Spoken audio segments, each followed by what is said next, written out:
is the 9 till noon show, and it's Michaela Clarke sitting in this morning for Greg Hughes. A very good morning to everyone listening. There's plenty to come over the next few hours. As it's Wednesday, we'll have Wellness Wednesday, and we'll also be joined later by Chris Ashmore for Business Matters. And shortly, we'll be discussing the ongoing issue of fly tipping across the northwest. And also make sure to stay tuned, as at 10:15 this morning, our sports team will be launching their guest panel for the Road to Croker special Big Match Countdown live show at the Clanry Hotel in Letterkenny on Monday the 21st of July at 8 p.m. And tickets for that event are selling fast. They are €20 and you can purchase them on our website highlandradio.com. Don't forget you can get in touch with the show today by calling 07491 25000 or text or WhatsApp 086 60 25000, and you can also email comments at highlandradio.com. First this morning, though, we're going to have a look at what is making the papers, and starting with the Irish Times. The race for the presidency gathered pace yesterday, with Fine Gael nominating former European Commissioner Mairead McGuinness and independent TD Catherine Connolly expected to formally launch her candidacy on Wednesday, which is today. There are also moves to organise a nomination via the support of at least 20 Oireachtas members of another independent candidate. Businessman Declan Ganley was said to be contacting TDs and senators about support for a potential presidential run. Miss McGuinness's name will go forward for ratification at a Fine Gael event in September, which will mark the start of the party's presidential election campaign. Meanwhile, the Labour Party is to issue a consultative survey to its membership on the presidency after it met Miss Connolly yesterday. Many will know the name of Mairead McGuinness. She is the former Midlands North West MEP before she got her role as European Commissioner, and there's a lot of talk about, is Mary Lou going to run or not? Recently, when she was interviewed on it, she said that she wasn't ruling it out. But obviously then the question rises, who will take over the role then as Sinn Féin leader? And there was interesting commentary, I think it was last week, where they discussed the potential of Donegal Deputy Pearse Doherty maybe taking over that role. But there's so many factors that feed into that, and will she eventually run? But the question then rises as well. I heard some talk this morning. Is it possible that she has a bigger profile than some of them names going forward at the moment? And could she gather more support? You know, Sinn Féin did well in the last election. They didn't get enough to be the main party in government. But could her profile reach beyond Sinn Féin party supporters? So it'll be interesting. I feel as if we're not that close to the election, but you know, if you were interested in being a candidate, I think you would need to announce sooner rather than later. Looking now to the Irish Independent, Charlie Weston writes, 1 in 3 families spend beyond their means and get into debt when their children go back to school. Over 60% of people surveyed said they were finding the expense of kitting out students a huge financial burden, according to research commissioned by the Irish League of Credit Unions. The League's annual Back to School survey, conducted by iReach, tracks the costs of children returning to school as well as broader cost of living factors. The survey of 729 parents found 33% of them get into debt, covering back to school costs. The average debt this year is €376. Now, some of the findings include 64% of people find back to school costs a burden. Almost 1 in 3 parents go into debt to cover expenses. €1,450 is the average cost of primary school, and €1,560 is the average cost of secondary school. Almost 3 in 5 parents think schools don't do enough to cover expenses, and 37% are sacrificing family holidays to cover those expenses. Now, the thought of parents facing debt just to send their children to education when, you know, it's everybody has the right to education is just crazy. I don't have children, so I don't really understand, you know, exactly what it takes to send a child to school, but I just think it's crazy that people are being forced into debt because of this. And there's so many people out there that they simply can't afford those costs. And, you know, what's the knock-on impact of that? You know, what are they missing out on by being forced to pay out these huge costs? Now, the Irish Daily Mail, measles on the rise with fears over level of vaccinations. Measles infections have tripled in the last 7 years, and experts have warned the lives of children are at risk if Ireland does not raise its vaccination rates. A total of 207 people contracted the potentially fatal infection in 2024 compared to just 76 in 2018.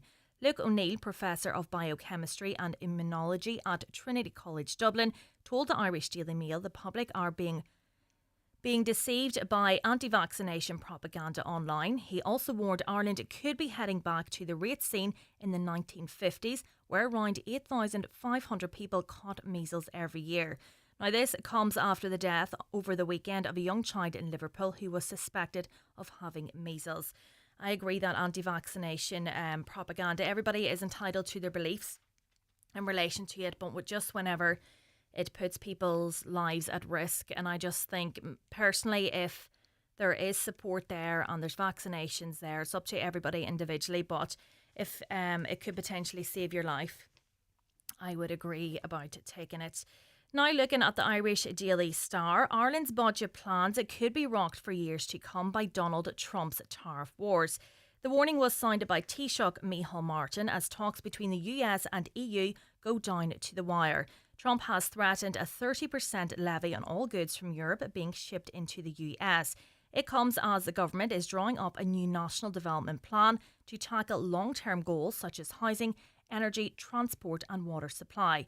Mr Martin said the goal of the NDP and the upcoming budget is the transformation of Irish infrastructure over the next number of years, very significant investment particularly in energy and the grid, electricity and of course in water, roads and public transport. But he did warn, however, of course the backdrop to that is the very troubling, difficult negotiations with the United States and the European Union in relation to tariffs and trade. He said obviously if there's a breakdown in those talks or if tariffs at the scale being suggested by the US were ever to come to pass, it would significantly alter our projections budgetary-wise for the next number of years. I think there's so much talk, we see Trump continually making these announcements and we kind of think, oh, there Trump goes again. But when you actually think about it in terms of the budget, what sacrifice is that going to mean for people here in Ireland? The healthcare sector's crying out for additional funding. There's no housing. People are still struggling with the cost of living crisis. And if these tariffs now come into play, they're obviously going to have to be incorporated into the budget. But obviously, serious questions need to be asked. At what expense will that be at? Moving on to The Sun. Parents hit...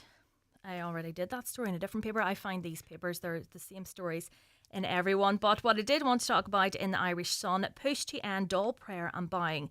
The Dail prayer and the tradition of buying to the Can Corla are on the chopping block. Politicians will make their final contributions this week before the summer recess, with the Dail in Shannon closed until September.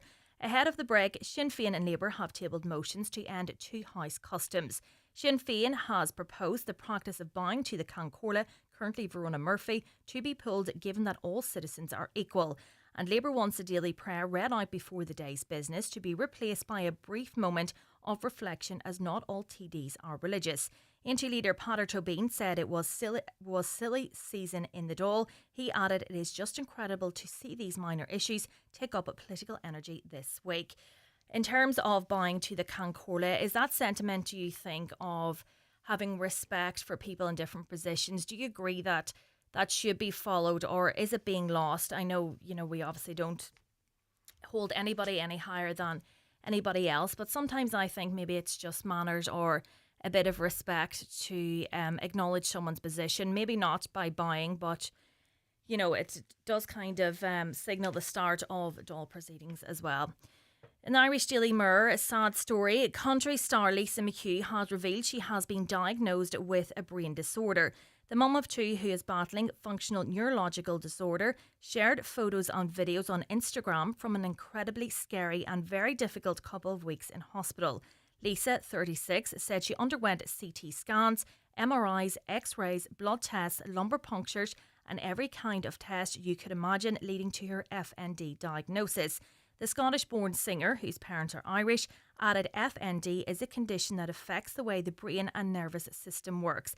It leads to neurological symptoms such as limb weakness, paralysis, seizures, walking difficulties, spasms, sensory issues, cognitive problems and more.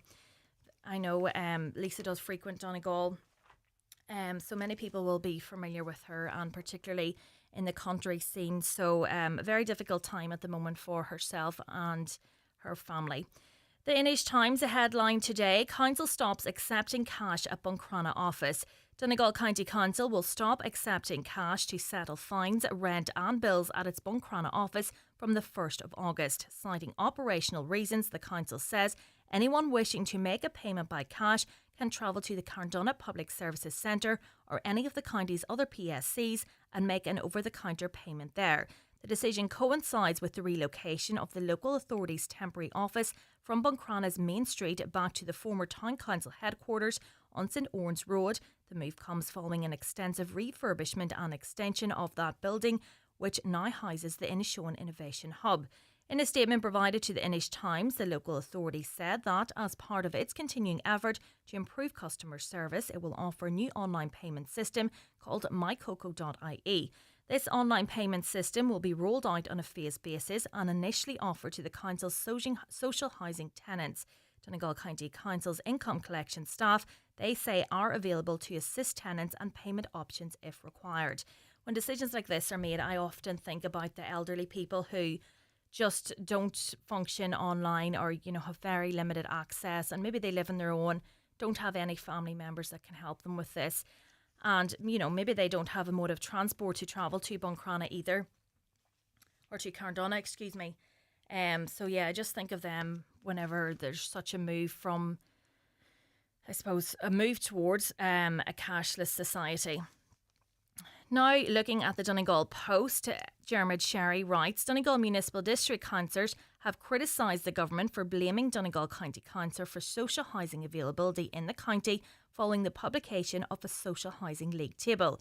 Speaking during Donegal MD's July meeting, Councillor Jimmy Brogan and Councillor Noel Jordan expressed negative feedback to the government's publication of the Social Housing League table.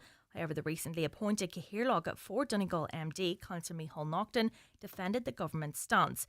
Donegal County Council sat last on a league table comparing the delivery of new social housing between the state's 31 local authorities. The County Council achieved just 46% of the target set for it under the government's Housing for All plan, providing 248 newly built social homes between 2022 and 2024, which was far shy of the 534 expected of it.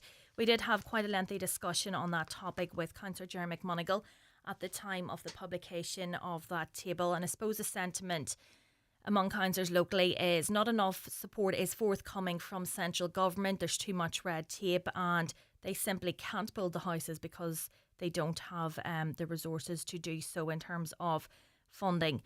Letterkenny live, All-Ireland final ticket scramble set to begin. Donegal are through to the All-Ireland SFC decider and the hunt for tickets to see the Kerry clash begins right away. The allocations for both counties will be in and around the 60,000 mark, with Galway and Armagh given an even split of 59,212 in 2024. The majority of the remainder is gobbled up by a mixture of sponsors and corporate. Donegal pummeled Meath 326-15 at the weekend to set up a repeat of the 2014 final in which the Kingdom prevailed. So no doubt Donegal will be outgunning to see that result a lot different this time, and I can only imagine the scramble for tickets. Finally now, the Finn Valley Voice will be discussing this hopefully a little later as well. The headline there is urgent action needed to address endometriosis neglect in Ireland. Sinn Féin councillor Dakota Nick Van Man, who has first-hand experience with endometriosis, says there is an urgent need to address the neglect of women with the condition in Ireland. She's urged the government to support Sinn Féin's Dail motion, which I believe was moved last evening, aimed at enhancing access to endometriosis care for thousands of affected women across the country. The motion is set to be introduced following a series of public gatherings organised by Sinn Féin President Mary Lou McDonald, specifically with individuals impacted by endometriosis in Ireland. Well, that's it. That's what's in the papers today. If you have any views on any of those that we discussed, get in touch by calling 074 91 25,000, texting or WhatsApping 086 60 25,000, or email comments at highlandradio.com. We'll be back in a couple of minutes. The 9 till noon show with Letterkenny Credit Union, now offering mortgages from €40,000 to €600,000 with no hidden fees or transaction charges. Letterkenny Credit Union, 9102127. Hello Sunshine, are you summer ready? Clear vision indoors and sun protection outdoors, whether you're after fashion, function or both. At Inishowen Care, your local family-run opticians, they have a fabulous offer of free sunglasses when you purchase your new glasses from their exclusive range. Call into the team at Inishowen Care at Carndonagh Shopping Centre or 14 Ardravin Square, Buncrana for expert advice on how to keep your eyes healthy this summer. Some terms and conditions apply. Come along to the Glencolumkill Agricultural Show on Sunday 3rd of August, featuring cattle, sheep, horses, poultry and all marquee classes. A great family day with children's fun and live music. Enter the grand draw for a brand new Honda Quad or cash equivalent of €11,000. Entries are now open on glencolumkillagriculturalshow.ie or visit their Facebook page. TFI Local Link operates evening and weekend services throughout rural Ireland to help you stay connected 7 days a week. We know life doesn't just happen 9 to 5, so if you're commuting, shopping, visiting family or going out in the evenings or on the weekends, let TFI Local Link take you there. Visit transportforireland.ie. Join me, Marty Friel, this and every Friday night from 8 for Rockin' Hits on Highland Radio in association with Arena 7 Letterkenny. Try their new interactive dartboards with lots of games that all the family can play. See arena7.ie. All you need to make your house a home at Patterson's The Hall Lifford. From garden furniture to kitchens, sofas and dining sets, all under one roof. Need a new mattress? Why not visit our sleep centre on the first floor? With a large range of quality beds and mattresses in stock and ready for collection or delivery. Relax in our coffee shop serving hot lunches daily. Open Monday to Saturday, 9 a.m. to 5:30 p.m. Patterson's Kitchens and Interiors, The Hall Lifford. Highland Radio Time Checks brought to you by EirGrid, the operator and developer of Ireland's electricity grid. EirGrid, powering up communities, powering up Ireland. The time is? The time is now 21 minutes past 9. Now, the Irish Red Cross Creeslough Community Support Fund was established as an immediate humanitarian response to the Creeslough explosion, which claimed the lives of 10 people on October the 7th, 2022. Almost €2 million was raised to support those who were impacted by the tragedy. And an event last night saw the closure of the fund and the final allocations of that funding issued. Deirdre McGarvey, Irish Red Cross Secretary General, joins me in studio now. Good morning to you, Deirdre. Good morning, Michaela. So I suppose we'll go back to the start in terms of, when the money was raised, what has been done up until this point?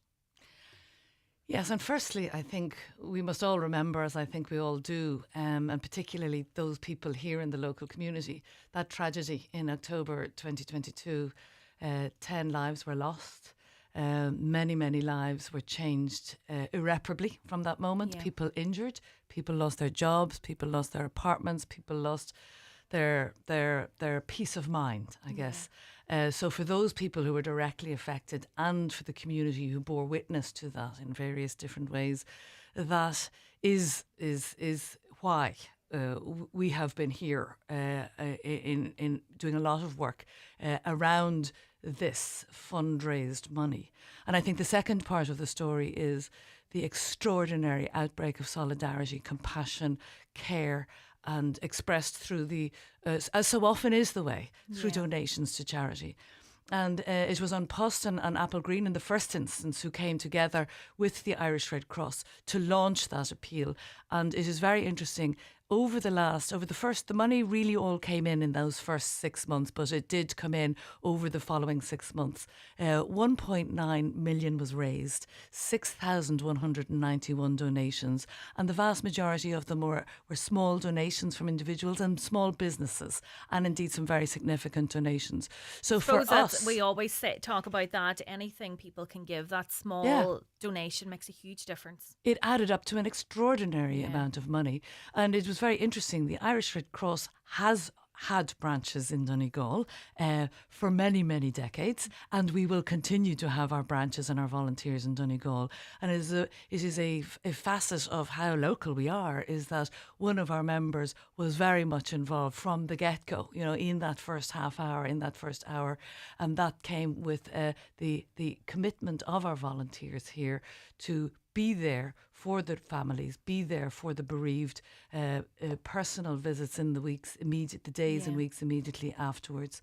And that swiftly followed on from, I guess, the fundraising from all over Ireland. It was extraordinary. We haven't seen anything in the Irish Red Cross for the domestic tragedy because, thankfully, we don't have such awful tragedies of an acute loss of life nature in Ireland too often, thank God. So our role then in that fundraising appeal, because we are a humanitarian organisation, we were trusted to figure out what it is that we can best help with and what it is that other agencies, were able to do.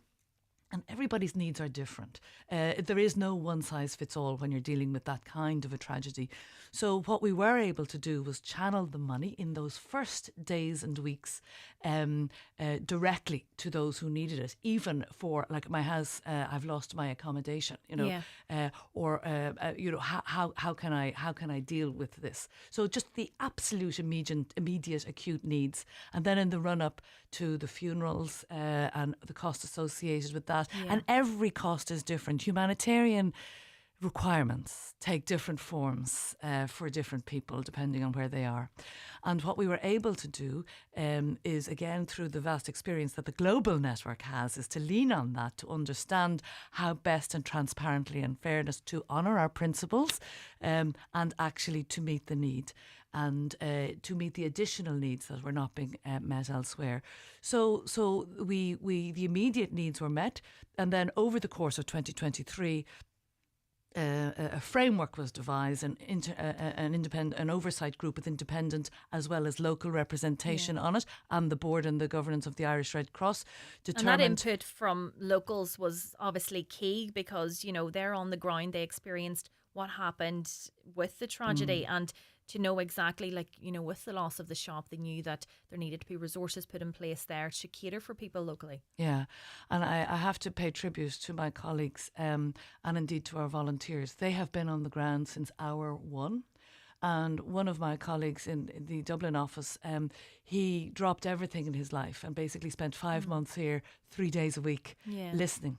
And that was one of the things I really heard paid tribute to at the community event in Creeslough last night, is the ability and the patience of the Red Cross to listen, to bear witness and to do more listening. And in that way, the framework that was devised within a few months was used in a transparent way, because as a charity, we have obligations to the public who donated, to the regulators and to the general Irish public who support all sorts of charities, not just the Irish Red Cross. So there was all of that, I'm going to call it the paperwork, the governance that you have to observe. And I think the public wants us to.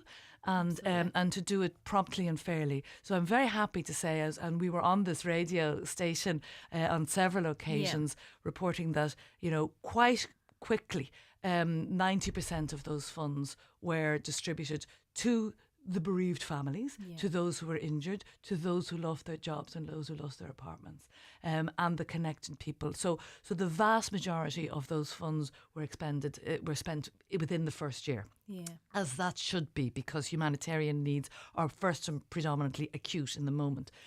From the very beginning, we knew that we would hold back a certain small amount of funds because we know from research internationally and with other traumatic events, that trauma has a long tail. It has a long aftermath. And it is community organisations and groups that are the ones left picking up the fragments, I guess, of a broken community. It was all so new to them too. They didn't know where to start as well. So having, the likes of yourselves to liaise with, they knew what support they could provide then too. Yeah. And really you have to wait and see what the other agencies are doing, what the local authorities have been fantastic, what the state agency have been doing. And trauma, as I said, takes many, many different forms. So very 8%, 9% of the funds, it turned out to be, after all the personal individual payments were made, it was 165,000, out of the original 1.9 million. So we listened and listened and listened to ideas for, I guess, more medium and long-term community benefit once the individual giving phase was over. And the end of last year, we determined that it was community groups that were the key to supporting in terms of long-term community resilience and dealing with trauma. And I'm very happy to say that we launched a scheme with 3 themes emerging from our listing. Theme number 1 was youth development. There were so many young people killed and affected. And then there was the trauma and recovery. And then there was a theme around commemoration and commemorative events and to get that remembrance theme. So a total of 18 organisations applied. 2 were completely ineligible because they were just from different parts of the country and are completely not connected. And of the 16 applications, they were actually made by 14 organisations. 2 organisations had done, 2 separate projects. Right. So we were very happy to be able to use the fund to fund all 14 organisations that had made a request. So that is something that we're particularly proud of. And also, the money didn't go to just groups that were operating in Creeslough. The people who were affected by that tragedy, they have a very wide footprint here in Letterkenny, locally across the townlands, but also in other parts of Ireland and indeed internationally. So it's communities that are focused on the Creeslough tragedy and the resilience and those 3 themes afterwards. So we were very pleased. And the event last night, I mean, it's not a celebration. It is a marking. It is a milestone of the generosity of the public, of the listening that went on in those months, weeks and years. And it is the resilience of that community who were affected by that tragedy. And it is community organisations are the lifeblood. We all know this. Yeah. They're the lifeblood of our villages and towns and townlands. And I think because Donegal is such a rural county as well, people in towns and villages depend so much on them organisations, and they are really the heart of the community. Yeah. And it is wonderful as well because the Irish Red Cross has developed an expertise in, I guess, dealing with trauma and helping people to work with people who are experiencing trauma. So in one sense, it's unconnected with the expenditure of this fund, but really from other parts of our work. We will be coming here in next month to do a sort of a train the trainer, where we are giving between 6 and 8 people from the community, and again of geographical community as well as a community of connectedness, so that they are professionally trained in dealing with a traumatized community in their work, whether they be, facing the public in their different jobs and just being leaders within their own community. So we're very proud of that.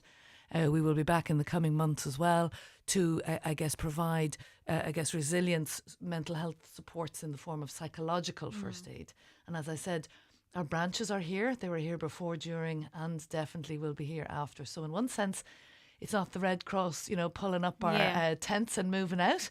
It's very much the closing of this phase of the fundraising appeal community fund expenditure. And it's been an extraordinary honour, privilege to have been given the opportunity, I think, by the Irish public and all those donors to engage in such a traumatic period of time for everybody, everybody.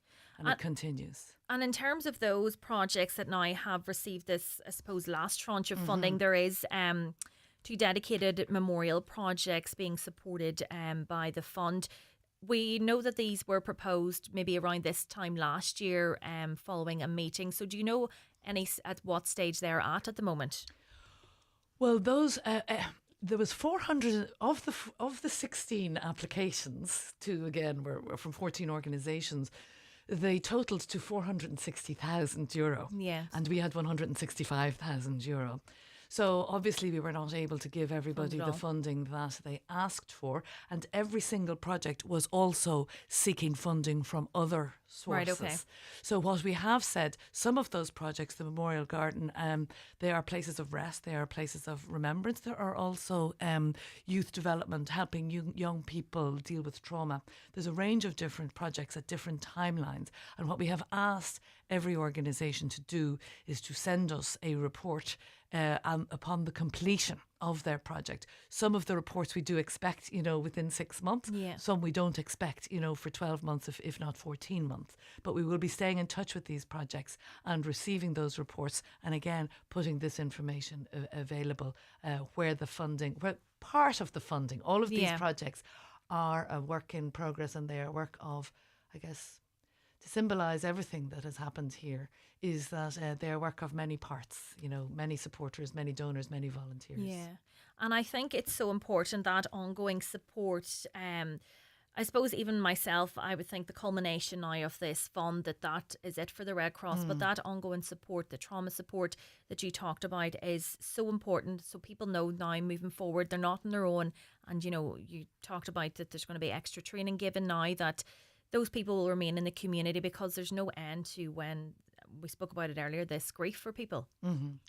Yeah, I mean, those people listening, myself, yourself, everybody, but grief takes so many different forms, and this is one of those things. It changes your life forever. And what we can do, and what the existing community organisations in the fabric of the community, as is the Red Cross in the fabric of the community in Donegal, what we can collectively do is to be there for people, to hold them, to signpost where necessary to some professional supports, but to hold people where they are, and to help people continue to find a purpose in life. And and that is what community groups do. That is what the Irish Red Cross does in Ireland and internationally, and it is an extraordinary privilege to be part of this movement. Yeah. And last night as well, the event, there were a number of people that were recognised for their work in the aftermath of the tragedy as well. And I know Father John Joe Duffy is one of those. And I think at the time of the explosion, everybody looked towards him, even us in the media. He was that voice for the people that were impacted. So it's great to see these people now recognised for their work as well. Yeah, we were, it's very hard to single people out. We just simple certificates of appreciation from the Irish Red Cross. That's what it was. That's what it took the form of. And we were very, very pleased. So Father John Joe was not just a source of leadership and inspiration, for people here locally and for you, but also for us and for our team up there. And he spontaneously stood up and said a few words at the end of appreciation, which was very kind and generous of him. But as with every time I've heard him speak, both in the media and in person, his humility and generosity of spirit, and I guess his simple leadership from behind, so to speak, speaks volumes. And there are so many people who have done so much in that sort of quiet, humble way. And we were very happy to just say our small thanks, and to acknowledge that everybody clubbed together in the aftermath, and still does. And I know there are big plans in terms of development for the community of Creeslough, and indeed beyond, that will help the townland. And it is good to see. It is good to see, but it's still hard. You can feel it when you go, and but you can also feel the green shoots. Life continues for those for whom who are there still. Yeah, that's it. And I suppose when we have conversations like this, we do always remember those that lost their life, and their families, and anybody who has been affected by this trauma. But Deirdre Garvey, Irish Red Cross Secretary General, thank you so much for joining us this morning. Thank you very much. Watch the show live now on YouTube, Facebook and at highlandradio.com. The 9 till noon show is brought to you by Letterkenny Credit Union, offering low-rate car loans with fast approval. Apply online at letterkennycu.ie or in office today. If you're aged 59 to 70, we will invite you for a free HSE bowel screening home test. Screening can help find signs of bowel cancer early, before any symptoms show, making it easier to treat. Make real summer savings at Super Value, like large pack family meats such as burgers, €5 each. Selected Cadbury and Hunky Dories 3 for €5. Scan your Real Rewards card or app and get selected Bold, Ariel and Fairy ranges 2 for €16. And Evian Still Water 1.5 litre 6-pack now €4. Make real summer savings at Super Value. DRS supplies. FBD doesn't stand for Friendly Business Ducks. or freelance beatbox department? FBD stands for support. We support businesses and communities across Ireland. Visit your local branch to talk to your FBD insurance team and see how we can support your business. FBD Insurance. Support. It's what we do. FBD Insurance Group Limited, trading as FBD Insurance, is regulated by the Central Bank of Ireland. The body is that of a 35-year-old. Significant lesions to the face, particularly the right temple, correlating to the intracranial hemorrhaging observed. Seatbelt abrasions clear across chest and abdomen. Broken femur and tibia, right leg. Blood alcohol is over the legal limit. Cause of death, drink driving. Drink and drive, and it could be you on the mortuary slab. A message from the Road Safety Authority. Visit rsa.ie. Your next new car is waiting at Manor Motors, your Opel dealer in Donegal. This 252, get a €1,000 trade-up booster on any Opel model and enjoy 2.52% finance. Choose from the bold new Corsa, stylish Astra, eye-catching Mokka, or all-new Grandland. Available in petrol, diesel, hybrid and electric. Don't miss out. Visit Manor Motors in Manor Cunningham or see manormotors.ie. Manor Motors, your trusted Opel dealer in Donegal. Don't delay when you get your bowel screening invitation. Call us today on 1800 45 45 55 or visit bowelscreen.ie. From the HSE. Now, welcome back to the 9 to Noon show. It is Michaela, Clarke in for Greg Hughes this morning. A few comments as it relates to traffic in Letterkenny. I know this has been a hot topic over recent days. A listener says, crazy traffic delays trying to make a 5 p.m. appointment in Derry. Left an hour early. We still ended up 30 minutes late. It's crazy. I did hear about one person who drove to Letterkenny from Strabane maybe possibly Friday, and took them 47 minutes and they turned and left home. And I just think that it's crazy that, you know, unfortunately somebody wants to come to Letterkenny and due to the traffic, and I don't know if there was time constraints, they had to turn then and go home. Great wee town to do business, ? Another listener says, at night of course when there's no traffic about. Time for a bypass they ask. Oh, the bridge is off the cards. Another listener says, an absolute disgrace to this town. It's time the boys that were voted in get their finger out. Look at the new roads all around Dublin. Look after them. Self is all they do. I do think that, you know, the councillors do make representations. They're continually lobbied on traffic issues in the town. But I don't know if it's central government or what it is. There just seems to be no sense of urgency. And I just, you know, commuting in and out of Letterkenny, just feel that it's getting worse and worse over time. And, you know, I came down one evening. Thankfully, the hours that I do, I don't have to sit in the traffic. I be in and out before rush hour starts.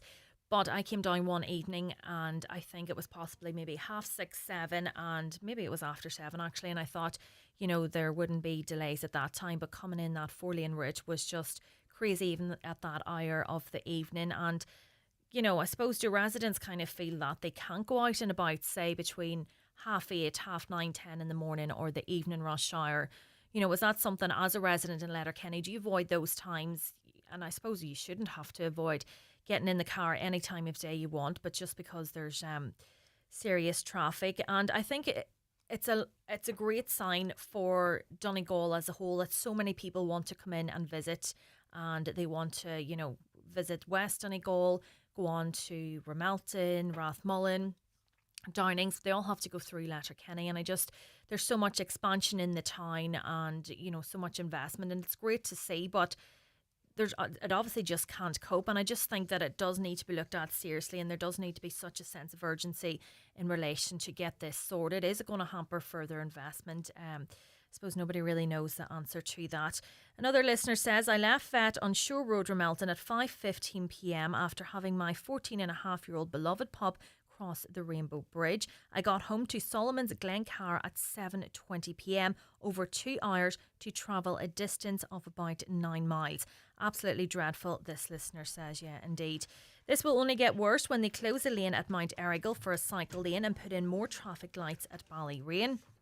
That is a huge issue and bone of contention as well. And there was such discussion on that at the time, but obviously those plans have gone ahead, and, you know, the cycle lane is going to be implemented there. It was much better. It was not much better. Another listener says, had to go to Letterkenny for 2 appointments. It took nearly an hour to get there from Melton. Second time I went through Kiltoy, but only a bit better. Another listener says, we need somebody to stand up and take decisive action. Yeah, that's the issue. You know, and I suppose councillors can make so many representations, but, somebody needs to do something about it. And I suppose I'm preaching to the converted.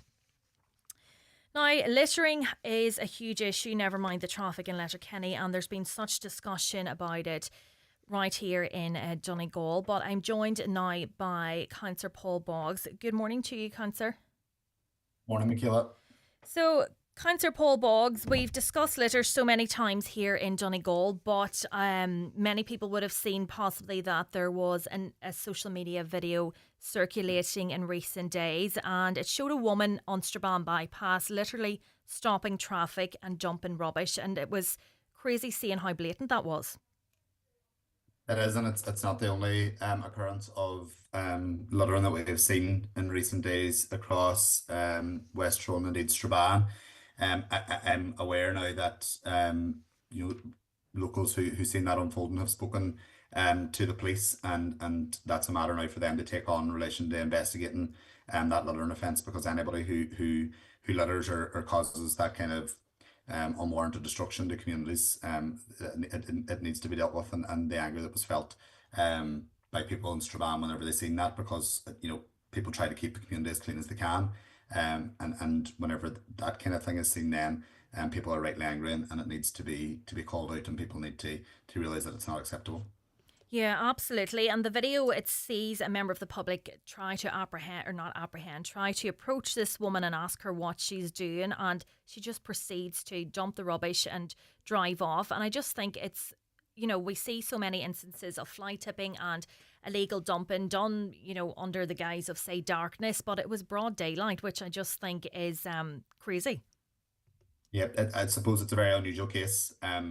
And for me, while absolutely agree that it's not right, and in fact it's quite shameful to see, I would, I suppose, question whether there is a vulnerability there, that somebody feels that is okay to do, or that there is no regard given to the fact that you're in broad daylight, you're on a very busy road.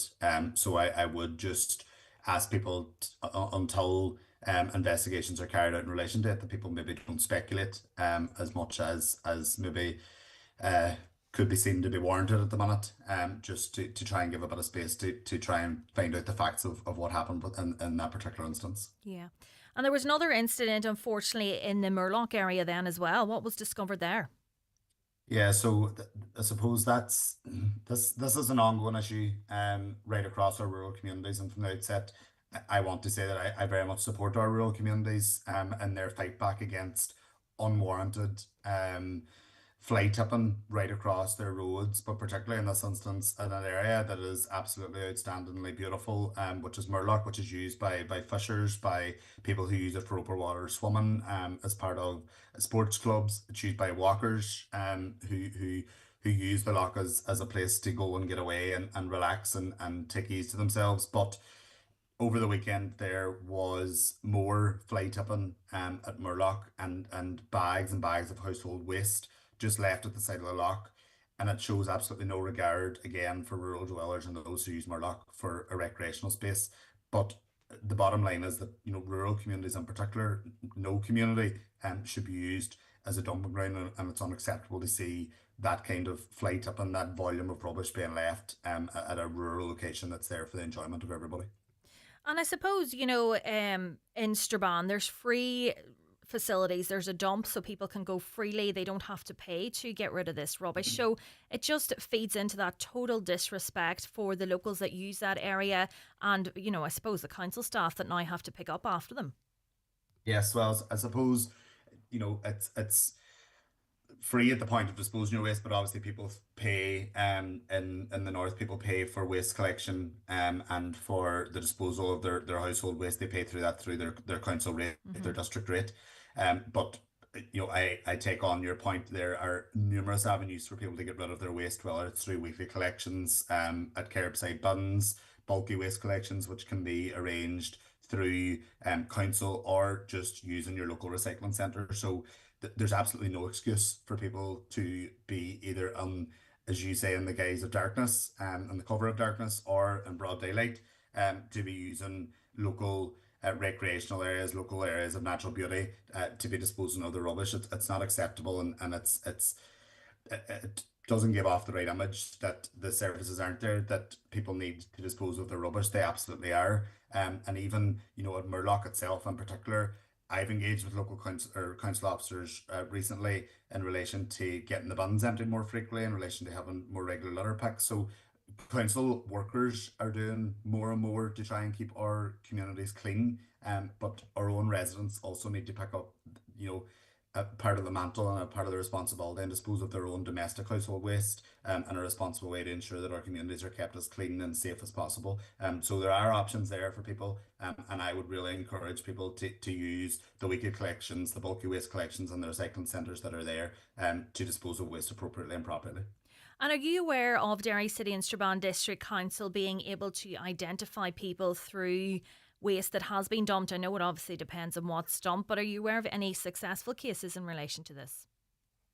I'm led to believe at this stage that we have had some successes in the past. So, for instance, if people dump waste and there is anything identifiable to them on that, whether that be post or packaging from a package that was delivered to a house, then there are avenues there for enforcement against irresponsible dumping and fly tipping. So that is something that the council officers have my full support on, that if we can identify these people who are blatantly throwing and fly tipping their domestic waste out, or business waste for that fact, but that doesn't seem to be as big of an issue.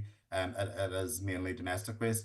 Council officers have my full support in trying their best to find those that are responsible, and to pursuing them in whatever way that we can as a council, because everybody has a responsibility, absolutely everybody has a responsibility to ensure that we keep our communities safe and clean, and if pursuing those who haven't signed up to that kind of idea, then I fully support that we try and pursue them in whatever way possible.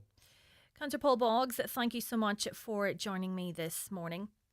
I think it's just beggars belief that people just, it happens everywhere right across the entire country, and we've talked about it so many times here in Donegal, and I suppose in the north, you're paying your rates, but you have the facilities, the dumping, you have weekly bin collections, and then in the Republic of Ireland you pay your local property tax. You then have to additionally pay for your waste collection. I just think, what is it that is causing people to do this? Is it just complete laziness?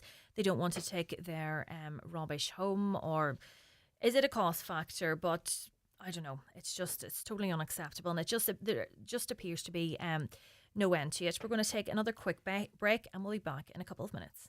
The 9 till noon show with Letterkenny Credit Union. Simplify your debts with a debt consolidation loan from Letterkenny Credit Union. Call us on 074 910 2126 or apply online via our app or in office today.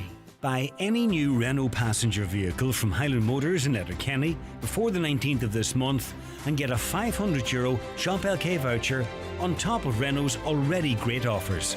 This is for a limited time only, so don't miss out at Highland Motors, Mountain Top, Letterkenny. See highlandmotors.com. Summer toys at Tinny's Toys. Everything for an outdoor summer. Swings, slides, trampolines, goalposts, rebounders, sand table, wheelbarrows. Of course, we also have our massive range of kids, pedal and electric toys. Need something for those rainy days? Well, we've that covered too, with the likes of Brooder Toys, Lego, Marvel Toys, books and more. Call into our store on the Leck Road, Letterkenny, or shop online at tinnystoys.com. Tinny's Toys, much more than just farm toys. Dan Boy. Attention Donegal, Derry and Tyrone. Heedy Bathrooms and Tiles are proud to unveil our newest and most stunning showroom in Lisfannon Business Park, Buncrana. Located right opposite the Northwest Golf Course, we offer unbeatable quality and incredible value. For 30 years, we've been the experts in total refits, stocking and serving as the sole agent for many top brands. Visit us today and transform your space with the finest bathroom and tile solutions. Telephone 93 95 884. PD Bathrooms and Tiles, where excellence meets value. Lisfannon Business Park, Buncrana, F93H10F. Mr. Blue Sky, please tell us why. The Lotto jackpot is an estimated €11.5 million. Play responsibly in store, in app, or at lottery.ie. The National Lottery. It could be you. Highland Radio weather updates with McElhenney's. Find amazing savings across our departments with up to 50% off your favourite brands in our summer sale. Discover more in-store or shop online at mcelhenneys.com today. Today's weather remaining dry today with warm spells of hazy sunshine. Highest temperatures of 19 to 22 degrees and mostly light southeast or variable breezes. Now we're discussing litter there in the Strabane area. I'm joined now on the line by Marion MacDonald, who's the chair of the Moville Tidy Towns. Good morning, Marion. Good morning. So Marion, you were contacted by a holidaymaker in the Moville area. What was their issue? They were coming up from the shore path, coming up towards the town, and their 2 bags of rubbish were left out, and the birds and the dogs and the cats, everything all over the street. And I suppose it's birds and cats at this time, but you know the fear is that vermin could be attracted to this. That's quite true. But every morning this week we're getting word about bags left here and bags left there. So it's a matter of just going down and taking your picker and your gloves and everything, taking everything with you. And what kind of rubbish? Is it household waste? Is it somebody who has been in the area, they've bought stuff in the shop, takeaways? What kind of rubbish are you discovering? It's household waste, but the bag that we got yesterday was disposable nappies. Oh my God. Yeah, and you just wonder what goes through people's mind, that they think that they can just dump this. That's quite true, yeah. And in that particular area, is there enough bins provided? There's plenty bins along the shorefront. There's plenty bins along the street. And is this something you've seen an increase in? I talked about that, there does seem to be so much of a conversation around this. We know that there were incidences previously, but it might have been once in a blue moon, but now it appears to be every week. This is every day. This is every day. We're getting a phone call nearly every morning. And I suppose on Sunday morning, along the shore path, there were 4 bags of rubbish left. Hmm.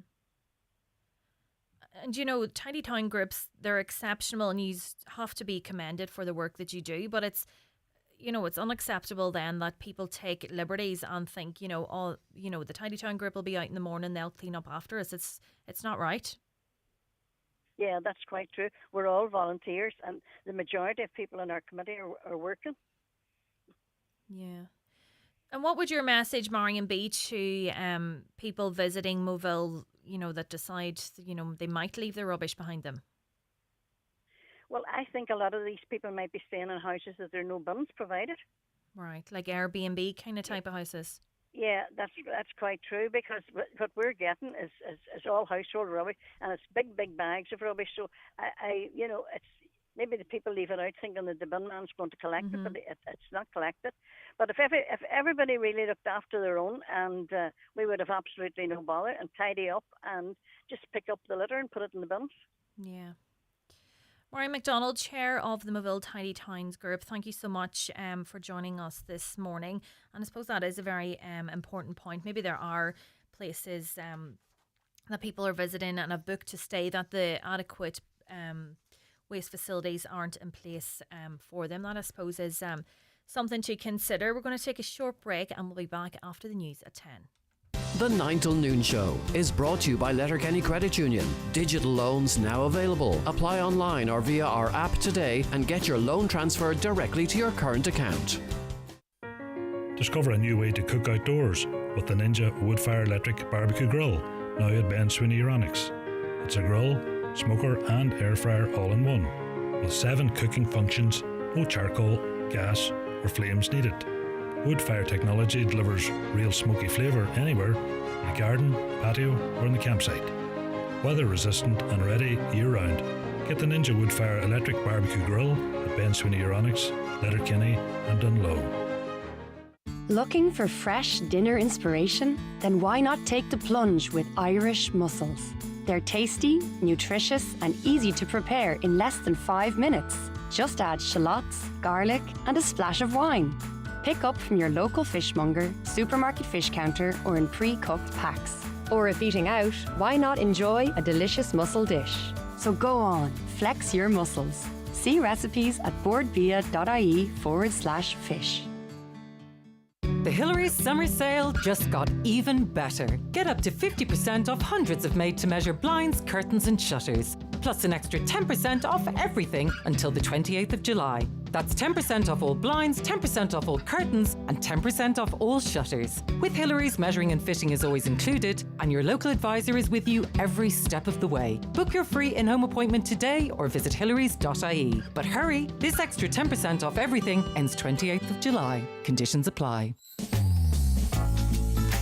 McCullough Jewellers in Letterkenny are synonymous with fine jewellery, quality watches and giftware. With stores at Main Street, Letterkenny and the Letterkenny Shopping Centre or online at ormccullough.com. You can choose from their quality product range in a relaxed atmosphere, and their sales staff will be happy to help you make the right choice whatever the occasion. McCullough Jewellers, making moments magical for generations.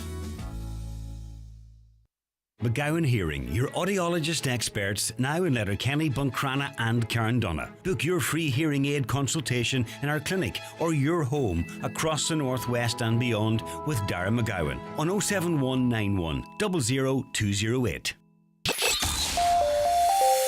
Live, on air, online and on the Highland Radio app. This is Highland Radio News. Good morning, it's Katie Gillen with the news at 10 o'clock. Funding has been allocated by the Irish Red Cross for 14 community projects as part of the final phase of the Creeslough Community Support Fund. Nearly €2 million was raised through the Irish Red Cross, almost 90% of which was used to support families of the bereaved and others who suffered loss and were heavily affected by the tragedy. Over €165,000 was set aside to support longer-term community recovery. Irish Red Cross Secretary Deirdre McGarvey says the funding will make a real difference to those impacted. From the very beginning, we knew that we would hold back a certain small amount of funds because we know from research internationally and with other traumatic events that trauma has a long tail. Yeah. It has a long aftermath. And it is community organisations and groups that are the ones left picking up the fragments. 8%, 9% of the funds. It turned out to be. The end of last year, we determined that it was community groups that were the key to supporting in terms of long-term community resilience and dealing with trauma. And the full details can be found on our website highlandradio.com. Donegal native Damien O'Brien is being brought back home to Killygordon today following his tragic death in California. The 35-year-old died after he was struck by a car while walking home from a night out with friends in Huntington Beach on Sunday, July 6th. His remains are being repatriated to the home of his parents this evening. He'll be laid to rest on Friday following his Requiem Mass in St Patrick's Church, Crossroads, Killygordon. Independent Galway West TD Catherine Connolly has confirmed she is running to be the next president. She told RT Radio na Gaeltachta she has taken her time to make up her mind, and messages from supporters helped her reach the decision. Already she has the backing of Social Democrats, People Before Profit TDs and a number of independent deputies. Former EU Commissioner Mairead McGuinness is Fine Gael's candidate, as her name was the only one put forward when nominations closed yesterday. Farmers are expecting bad news today when the European Commission announces a major overhaul of the Common Agricultural Policy. It's expected to merge CAP into Superfund along with other sectors, meaning agriculture will no longer have a ring-fenced budget. The IFA says it's potentially devastating, coming alongside potential US tariffs. President of the Irish Farmers Association, Francie Gorman, says it will impact farmers and consumers who buy their products. We're very, very exposed both on the whisky side and the dairy side, particularly to the States. So those tariffs will be a concern, and if we get a cap in place that's not going to support farming, it's a double whammy. So it's really, really worrying. The chair of Donegal County Council's Defective Blocks Committee has told a meeting this week that he's received confirmation from Minister James Brown that letters of assurance must be issued by Donegal County Council in the cases of houses remediated under options 2 to 5. The letters are necessary so that houses can be sold after remediation is complete and can also be sought by insurance companies. However, we understand Donegal County Council officials had been reluctant to issue them, believing that they should be issued by the Department of Housing. Councillor McDermott says he's now been given a definitive answer, and the hope now is that the issue will be resolved ahead of their next meeting in September. Donegal County Council have reservations in relation to the legalities around that. The letter of assurance is a letter of assurance to the homeowner to say that if anything deteriorates in their house over the next 40 years, that they can come back into the scheme. It doesn't give you a guarantee for that you'll definitely get back into the scheme. It doesn't give you a guarantee that your house is mortgageable, insurable or anything else. Early Childhood Ireland is calling for educators in its sector to be given pay parity with primary teachers. The organisation says there's a 20.7% staff turnover rate in Donegal, and addressing the pay differential would help address that issue. The Director of Policy at Early Childhood Ireland, Frances Byrne, says the benefits that teachers have are but a dream to early years workers. We still have a scenario where, as of now, the basic pay per hour, whether you're a graduate or not, is €13.65 an hour. It is due to rise to €15 an hour come September, whereas teachers, quite rightly, the day they walk into primary school, are receiving €42,000 a year, plus the benefits that go with that, including a pension, top-ups to maternity pay. And now for the weather, much of Ulster will remain dry today with warm spells of hazy sunshine, high temperatures of 19 to 22 degrees. That's all from the newsroom for now. We'll be back with the headlines at 11 o'clock.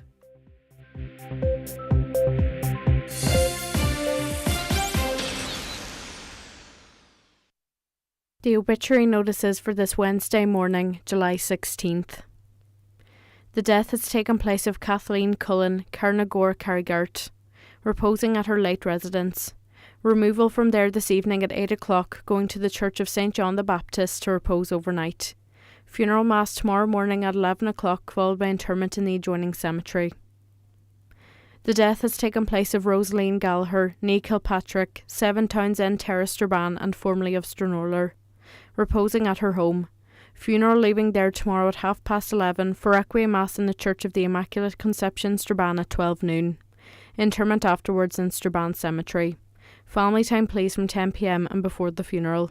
Donations in lieu of flowers please to the Western Health and Social Care Trust ICU. The requiem mass can be viewed live via the parish webcam. And the death has taken place of Philomena Gallagher, née Hurton, number 10 St Columkill Village, Clonmany, formerly of Main Street, Creeslough.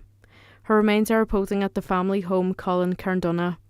Removal from there tomorrow morning at 10:20 to the Sacred Heart Church, Carndonagh, for 11 o'clock requiem mass, followed by burial in the adjoining cemetery. Requiem mass can be viewed live on the parish webcam. Family flowers only please. Donations in lieu, if desired, to St Columkill Village, Clonmany, care of any family member or Kelly's funeral directors. Family time please from 10 p.m. and before the funeral. For family information and more details regarding wakes and funerals, please go to highlandradio.com.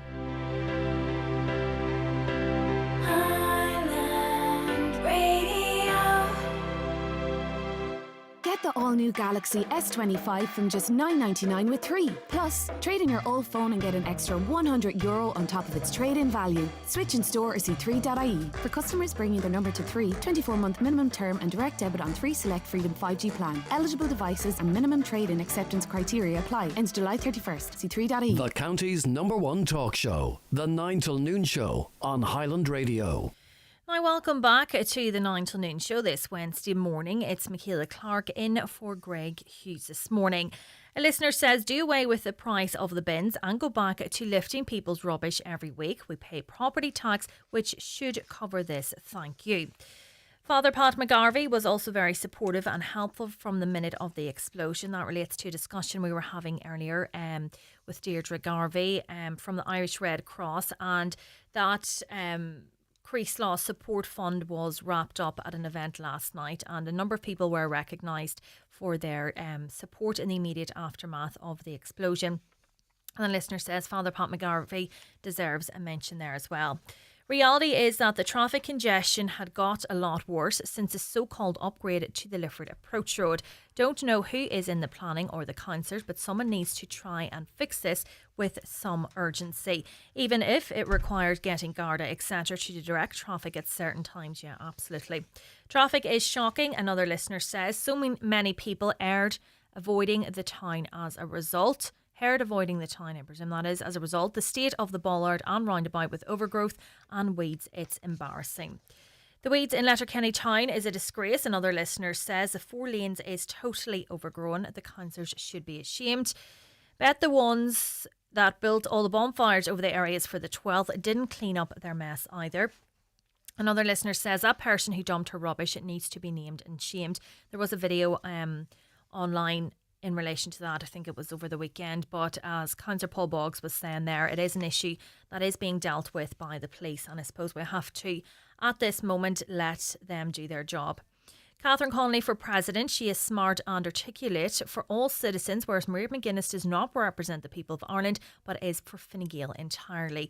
I do think Catherine Connolly, I really loved her as a Cancórla, and I do think she is a great politician. Anybody else have a view on who they would like to see as president, or who maybe you would like to see run? We discussed earlier about maybe Mary Lou McDonald also throwing her name into the hat there. Michaela, why is there no Donegal flags around? I've been all over the county and I'm very disappointed. I was just discussing this earlier this morning. I think there's a great buzz actually about the county with Donegal now in the final, and driving in this morning through Lifford, there was huge banners out, and I think there's a great buzz, but maybe it's just the areas that I'm in. I am from Tyrone, and I know they were kicked out at the weekend there, but in the lead up to that, I didn't think that there was as much of a buzz as maybe previous years when Tyrone anyway had gotten that far. But I do think there's a bit of a buzz around Donegal, and it's great to hear, you know, the songs on the radio, and yeah, it's great, exciting time. Another listener says, it was not much better. Had to go to Letterkenny for 2 appointments. It took nearly an hour to get there from Ramelton. Second time I went through Kiltoy, but only a bit better. That relates to the traffic in and around Letterkenny.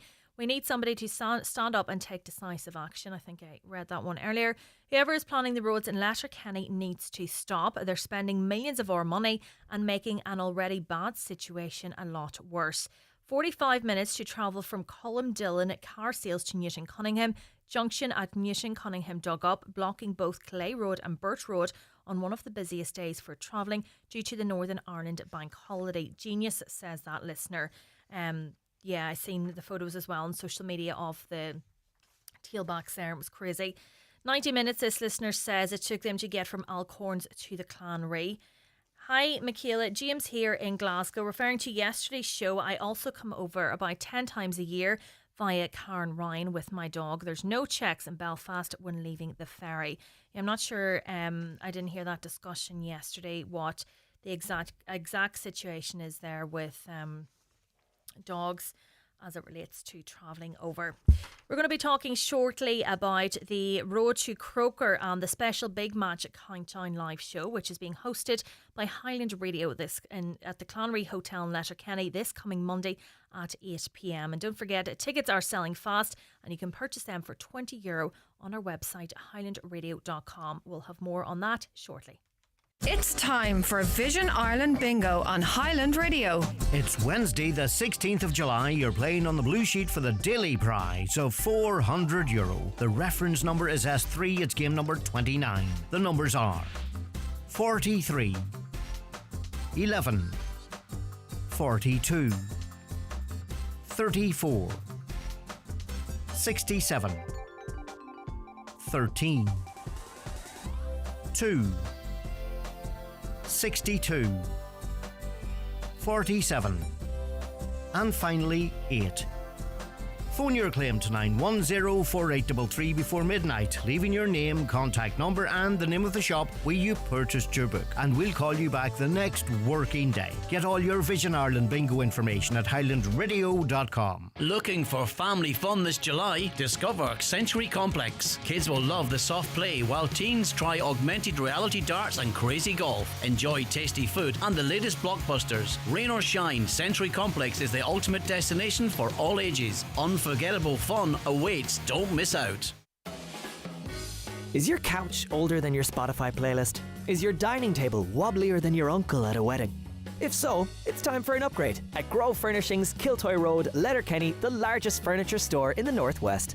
From stylish sofas to elegant beds, from floor covering to occasional pieces, we've got you covered. And we offer free delivery within 80 kilometres. Grove Furnishings. Seriously good furniture.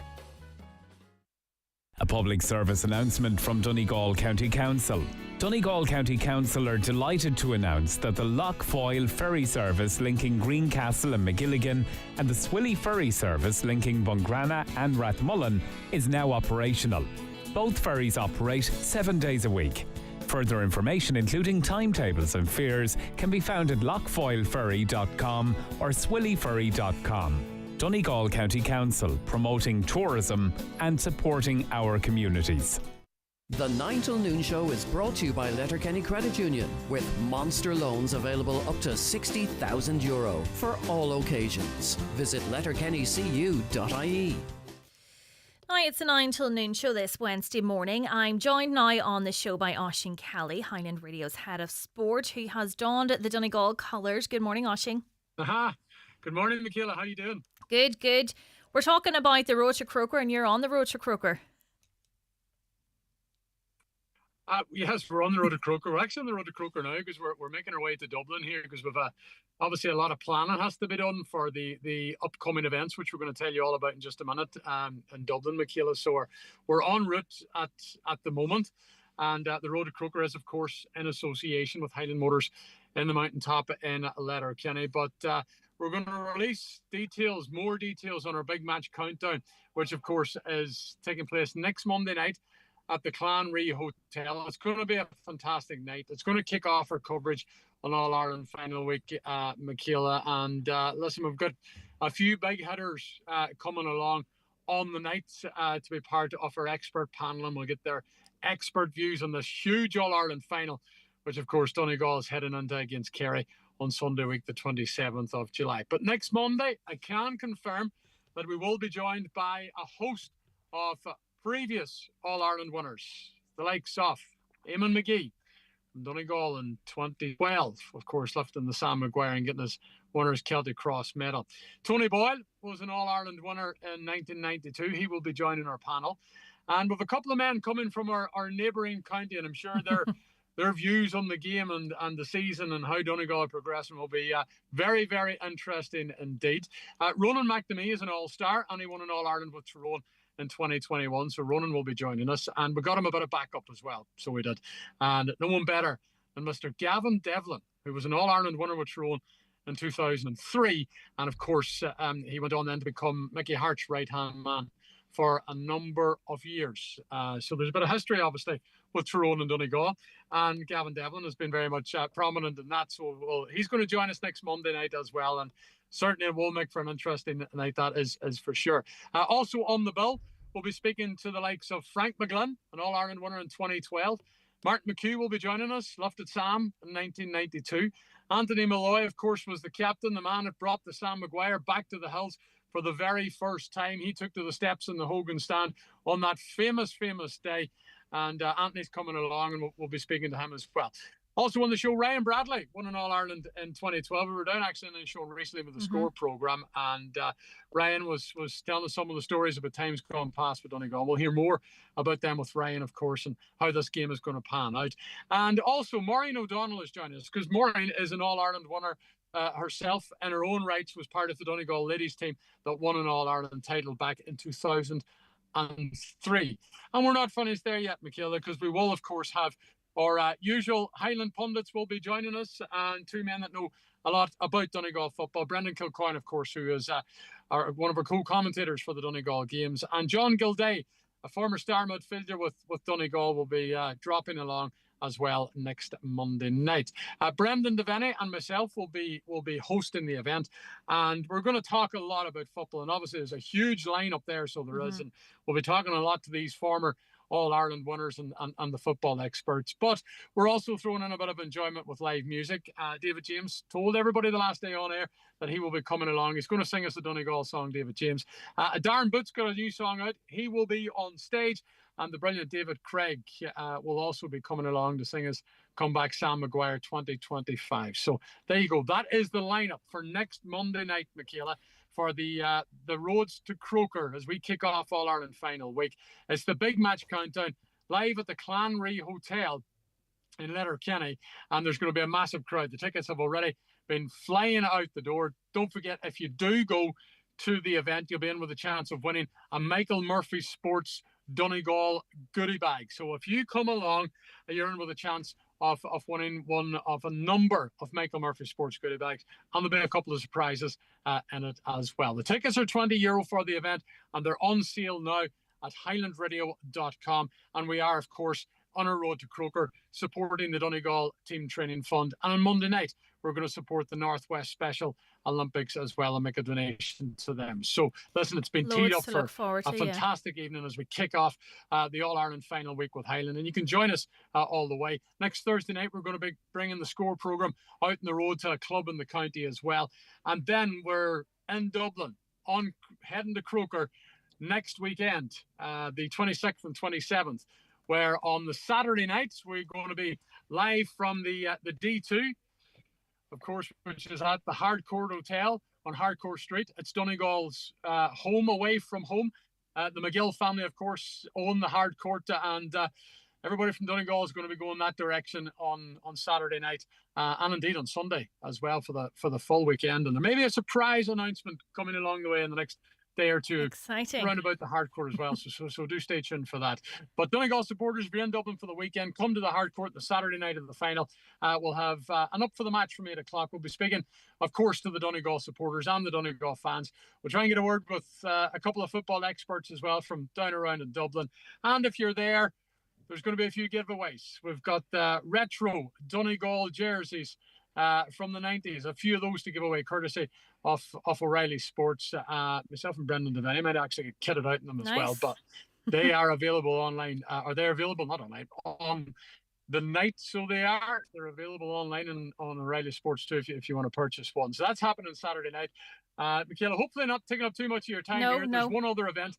We're heading that direction now. We're going to the Bonington to meet the guys down there at the Bonington to organise things for our big final breakfast. We're going to have a live show from 11 to 1. We're encouraging all Donegal supporters that are either in the city or that are coming from the north and heading to Croke Park on All-Ireland Final Day. Make your way to the Bonington Hotel, another hotel, of course, that has a very, very close association with the county of Donegal. Come get your breakfast. We'll be in the big function room in the Bonington.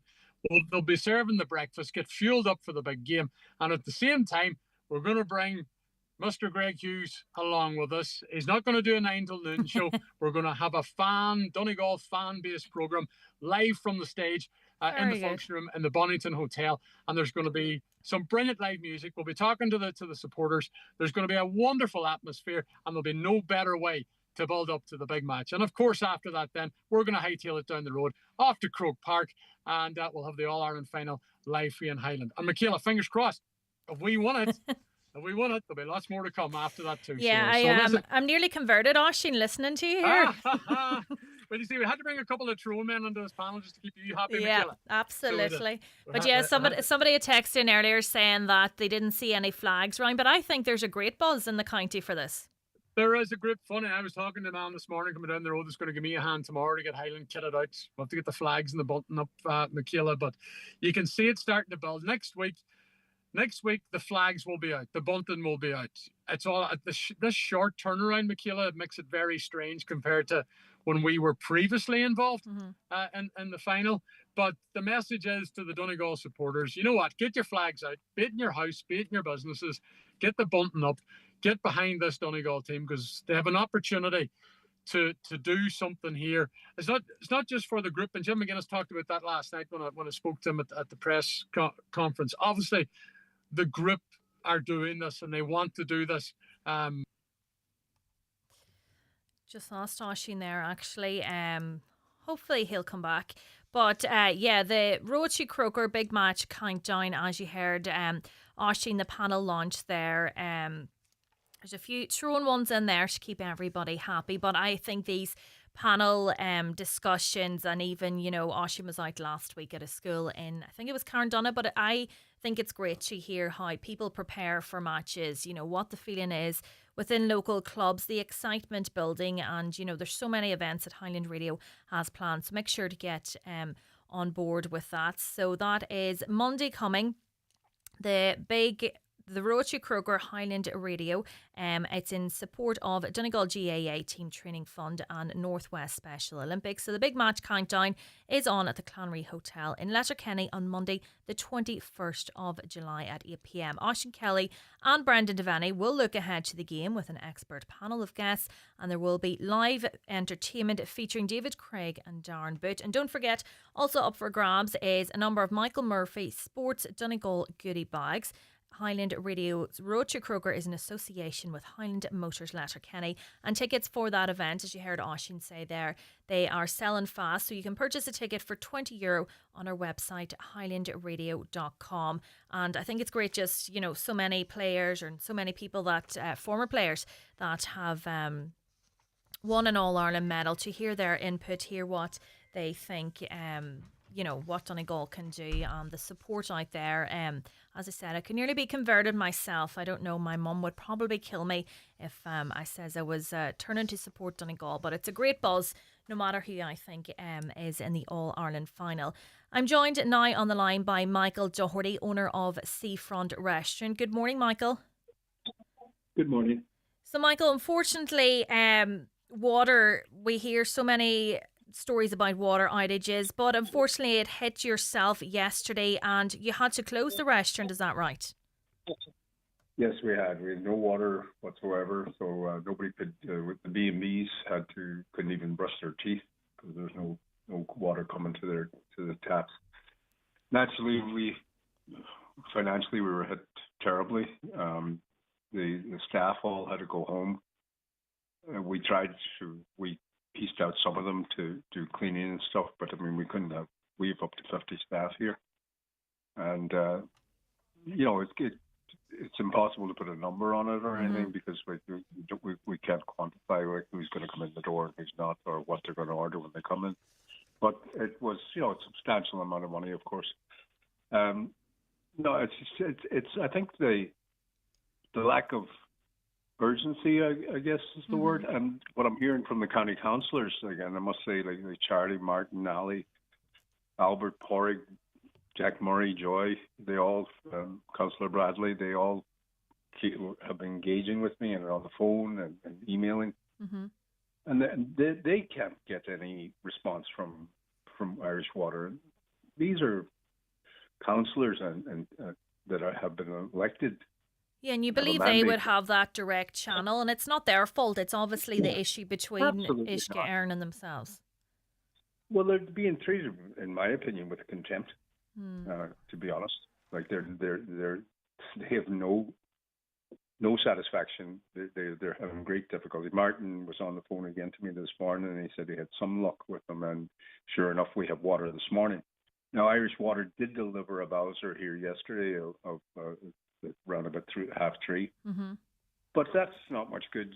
You know, sitting in the back street, all we could do is boil up pots of water to wash dishes. And then, you know, we're going to have to do them again today because obviously they weren't sterilized. Yeah. We were just, you know, so we're going to have to do them again today because they, as I say, that the machines won't work if they're not hooked directly to a water supply. Filling it up with boiling water is one thing, but it doesn't work properly without a supply of water. And Michael, is this something that has happened before? Is this a repeat occurrence? Oh, constantly. I mean, I think that the most silliest thing that I heard was the lights blinked twice last Saturday within a space of 15 or 20 minutes. And that in itself was a little bit annoying. We had things going on here. We had a kind of a mini festival of Jika music. And that was affected, of course, by the lights going out. But more importantly, nobody knew it because we have 7 storage tanks. The water actually had been turned off, but it transpired that it actually was that somebody had forgot to reset the pumps because there's no waterworks engineer local. Ever since Charlie Duffy retired, he was absolutely fantastic. He kept us going. He could switch us from Keena Reservoir over to the Black Mountain Reservoir, and he would keep us going, you know, as best he could. And he was working with the local county council. Of course, at that stage, he wasn't, and as I said, like, we had somebody to reach out to. Though we have nobody to reach out to in Irish Water, we have to call, I guess it's a call centre with some foreign national who is, difficult to understand on the phone. And it's the difficulty not having that local rep, because they understand, Absolutely. as you highlighted there, they understand the workings of the network and, where they could redirect water flow from. Absolutely. And they know everybody personally. I think you mentioned to them your town land, he knows exactly where the problem is. And there's no messing around. And the county council were brilliant. Whenever there was a situation like that, they responded immediately. And, one of the big things is communication. And we're telling people, well, the water's supposed to be on at 3 o'clock, or the water's supposed to be on at 10 o'clock tomorrow morning. We got up this morning, thanks be to God, everything seems to be back to normal. But you don't know either going to bed last night if it is going to be on. Yeah, you don't know how to prepare for the following day. Absolutely correct. Absolutely. And we just don't even, I would be suspect about the quality of the water, but that's a whole different animal. I don't want to get into that right now. It's very difficult to explain to people, and you have to. We just had to shut down because it was just going to get. First of all, we shouldn't have been open at all, but it happened while we were into breakfast service at the time. Right. And that's when we realized that we had no water. That's when everything went dead.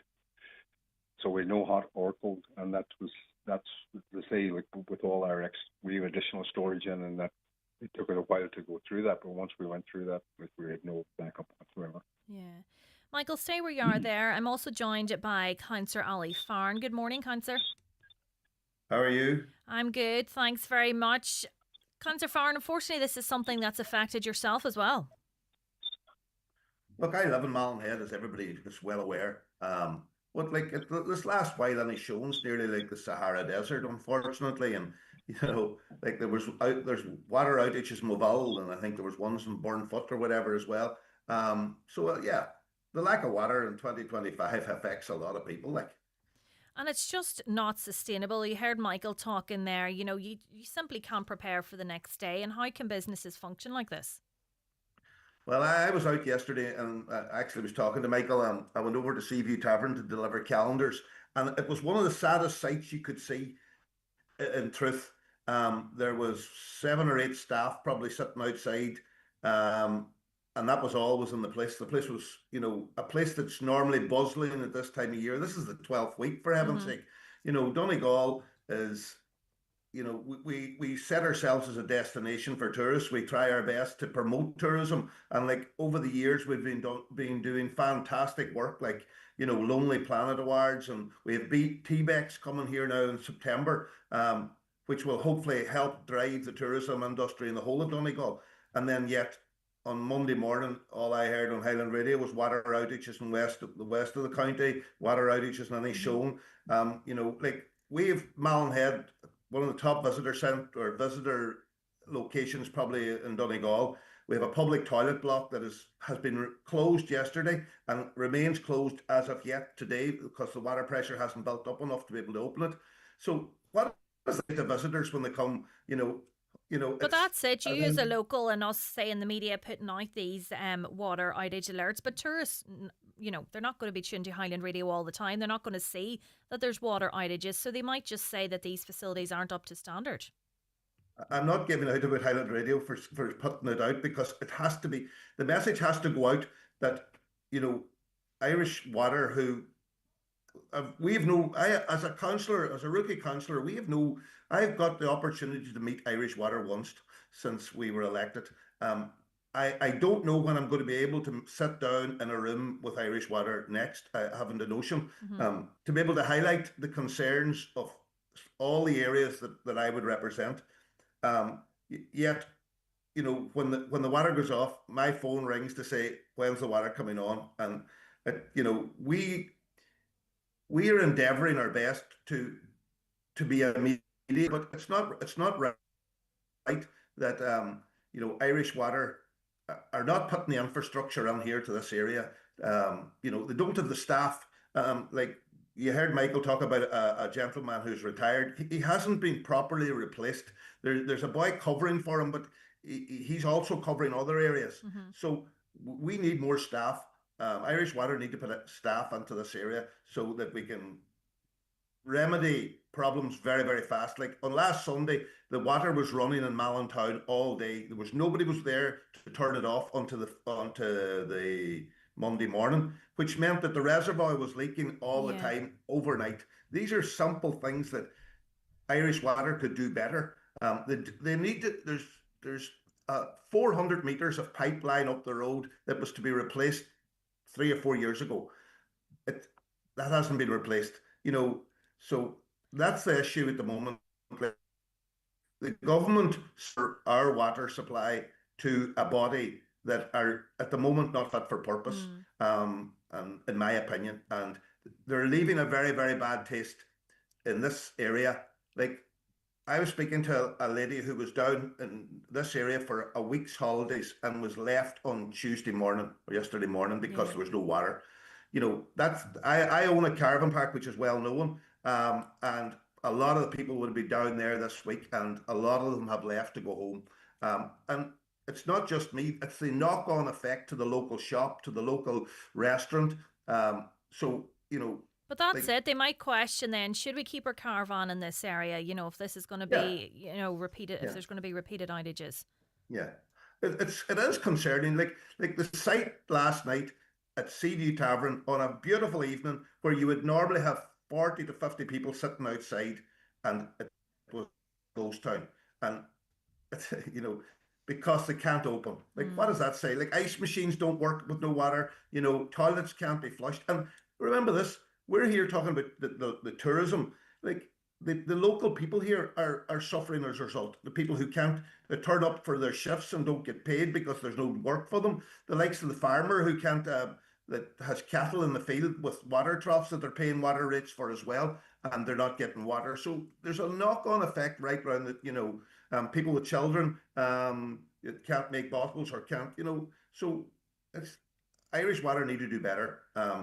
Throughout the county of Donegal, because if you, as a councillor, and you're at some of our meetings, Donna,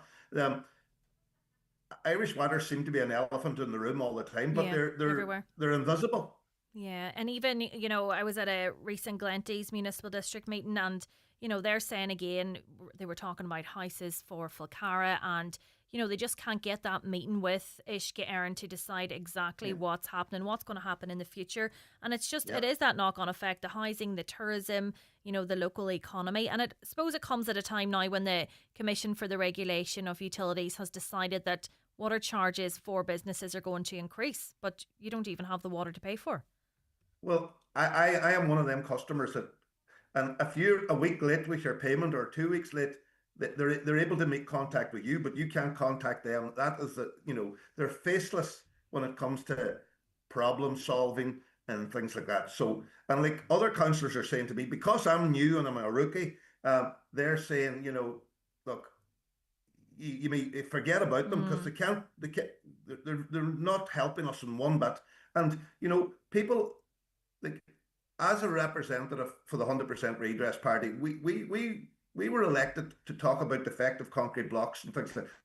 As a result of no water, you're spending your time, you know, making phone calls and trying to get Bowsers here and trying to, you know, but if they had somebody local that we could contact that was answerable to us, that we could help, you know, because we all have social media nowadays. But my ask today is that, you see, everybody who be without water, without phoning your councillor or your TD, we all should be phoning Irish Water. Irish Water have phone numbers on their website. Just Google it or report it on the website, because until we become statistics, you know, that X number of people have reported a fault, we don't matter. Yeah. Like my sister lives in Bray, and she was telling me yesterday, she says she's there 20 odd years. She remembers the water being off once. Just That's one crazy. time. And, you know, we hear about it literally every single day. Michael, back to yourself. How do you feel about the proposal to increase water charges whenever you're and you were left in this situation yesterday? I think we pay about 5,000 a year in water rates, somewhere in that region. Mm-hmm. It depends, of course, what we use, but we've always been paying for it, and well, quite frankly, it's ridiculous. Like we're paying for a service that we don't have, and it's worth mentioning. Going back to the previous caretaker, when that electric blinked on Saturday, mm-hmm. it was the pumps that had reset, and nobody knew this. Right. The local man, Charlie Duffy, never let the reservoir go below a meter of water, so there never was an airlock, ever. And he made sure of that. And with a 5-year-old could have fixed the problem. Didn't take a person with a degree to fix it. All they had to do was push a button to reset the pumps, and that didn't happen. And that's why we ran out of water yesterday, because the knock-on effect from that, when the reservoir completely emptied, the pumps had shut off because of the electric being down. I mean, that would not have happened had the local guy been involved. Yeah, no, it's totally unacceptable, and just the cost of business is so high as it is, and missing out, as Councillor Farron was saying there, it's the 12th weekend. There's so many tourists. We talked about the traffic in Letterkenny. They're going right over the county, and there was the queues out through Newton Cunningham. So obviously there's so many people travelling to Inishowen, and then for there to be no water, it's crazy for yourself as a business owner. I've been all over the world, and that's the most beautiful place that I've ever seen, and that's I know I'm biased. But like Inishowen is just postcard. Yeah. All over every place has got a beauty spot. It's fantastic, and it's lovely. I mean, it's a gorgeous day here, and thanks be to God we're up and running again now. But like we shouldn't have to fight for this. No, this is a right, and even if it wasn't a right, we're paying for it. Absolutely. What the heck? I mean, we'd sink our own well cheaper. Yeah, I know. We can do that tomorrow, and we probably will have to do that because we just know that Irish Water is going to let us down again. They've let us down so many times this year. Is that something that you feel, Michael, that you will have to put resources in place yourself? Well, what else can we do if we're going to stay in business? I mean, we can't depend on these guys at any time. It doesn't matter. I mean, the 12th week is huge now in Donegal. Yeah. Huge. And people leaving the north, and the weather couldn't have been better. Normally, that's one of our biggest concerns. Well, that wasn't our concern this year. There was the water, and we had a mini festival here where Son had organised with music, and it went on wasn't my style of music, but there was huge. I think there was 265 people that had tickets to it, and there was probably at least 100 tents in the field behind the house. I mean, and we had portaloos set up and all that, but still, like, that's not fair to the rest. As Ali said, your ice maker doesn't work, your dishwasher doesn't work, your glass washer doesn't work. Nothing works unless it's getting supply, and that's coming back to Irish Water, and. Like, the business is so seasonal. Like, we go from 0 to 60 and overnight, and once we go back into the September, it's winter mode. It's all about. We just don't. You don't have the population. You don't have people traveling and it's worked out great for our staff because when they're on holidays, and everybody else is on holidays, they have plenty of work. So it's compliment. I've had one of the fathers come to me and say, "Thanks very much for giving my daughter a job." She wouldn't have the job if she wasn't any good. So she's doing it's her money. She's entitled to it. Yeah. And he says, but thanks very much. And I said, well, I didn't build the restaurant for you, but I'm glad you're getting a shake out of it. Yeah, and then to be met then where they can't work because of the water outages. Councillor Farron, what is the process in terms of, as a political representative, making representations to Ishcairn? Is it just the same as anybody? We get a special phone line that we're allowed to that take 7 to 10 minutes just to get through with pushing A and pushing B and one thing and another. And we make a representation to somebody in a call centre and that is how we interact with them. The officials, I asked one of the top officials with a big yellow shiny coat one day for a phone number so that I could contact him, and he wouldn't give me the phone number. He says, "You're meant to phone the call centre." Right. So that is how we now we have to be careful here. We're not running down the local staff who are working damn hard and know of the problems and are working Saturday nights, Sunday nights, as well as working all week because if they get an emergency. The local person who's out trying their best, my anger is directed at the management. Yeah, that's it. That are not delivering the right service to this area. I made acquaintance with one of the guys who is dealing with this area locally, and he can help me out with a bit of information from time to time. But his job is not to look after the Mallinhead water supply or the Malin water supply or the Glengad water supply, but he can help me. But I do believe that we need somebody more local, maybe for Inishowen. We have a big fancy centre in Cairn that we should have staff from Irish Water in it and that are able to help out and be on the ground quicker so that our reservoirs are not running down. All right, we had a dry winter, but for a country like Ireland, who it rains quite a bit, this water should not be an issue. And as Michael says, when I get a chance, I head away, and I'll be away quite a bit. And I've never ever been told to turn off a tap anywhere else I've ever been, And unfortunately, the minute we get 5 or 6 exits open and Malin pressure drops, it is a bit. It's a bit prehistoric, for want of a better word. Absolutely. That we can't have a proper water supply in 2025.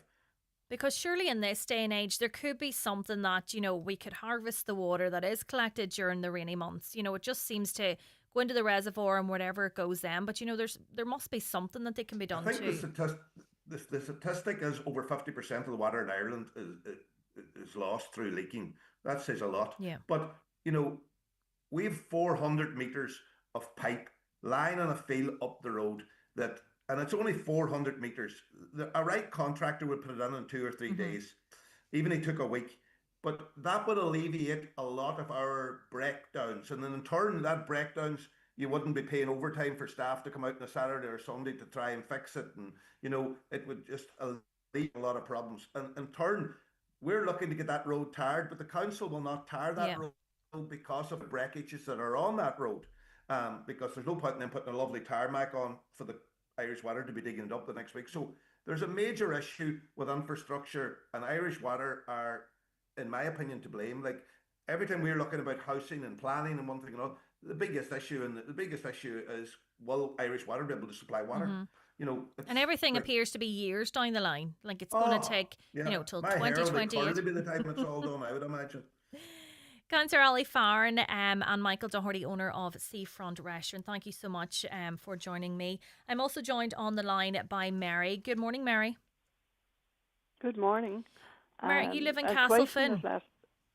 I live in the Castlefin area, and twice in this last month our water has been just as the same as if it came out of a potato field. 19 years since I first complained about it, and we know exactly what's wrong. It's the pipes that are full of rust and need to be replaced. That's the bottom line. And we get no warning. I had on a big washing, nice white washing, and somebody shouted, "Oh, the water's dirty," so I had to run straight and turn the machine off. And the same last week, same happened, and you couldn't wash your teeth. The toilets are all rotten, dirty, and I don't know what the rest of the pipes in the house are like, but it's just unreal that nobody is doing anything about it. And you may as well, if the water is in this condition, you may as well not have water. Well, we would be far better if we had a well somewhere. At least you could depend on it. But no, it's quite annoying now. And I'm sure I'm not the only person in the Castlefin area that has had the same problem. But I have a bottle of water here, and you can see the sediment in the bottom of it. It's full of rust. Yeah. So I have a bottle of water here for anyone to see. And I have complained to Irish Water, and nobody has done anything about it, or they've contacted me and said they were sorry about it, but that's all. And like the likes of yourself having to redo a wash, there's people, with young children, there's people with health issues that, they need to shower daily. They need to be at their baby, make bottles, whatever. Yeah. And it's just, to be living in that. You couldn't give this water to any person. You couldn't make a cup of tea, coffee. You couldn't do anything with it on the day. You just have to go and buy bottled water, and that's it. And then the following day you have to go around and cleaning everything, all the toilets and anything that there's been water through, washing machine.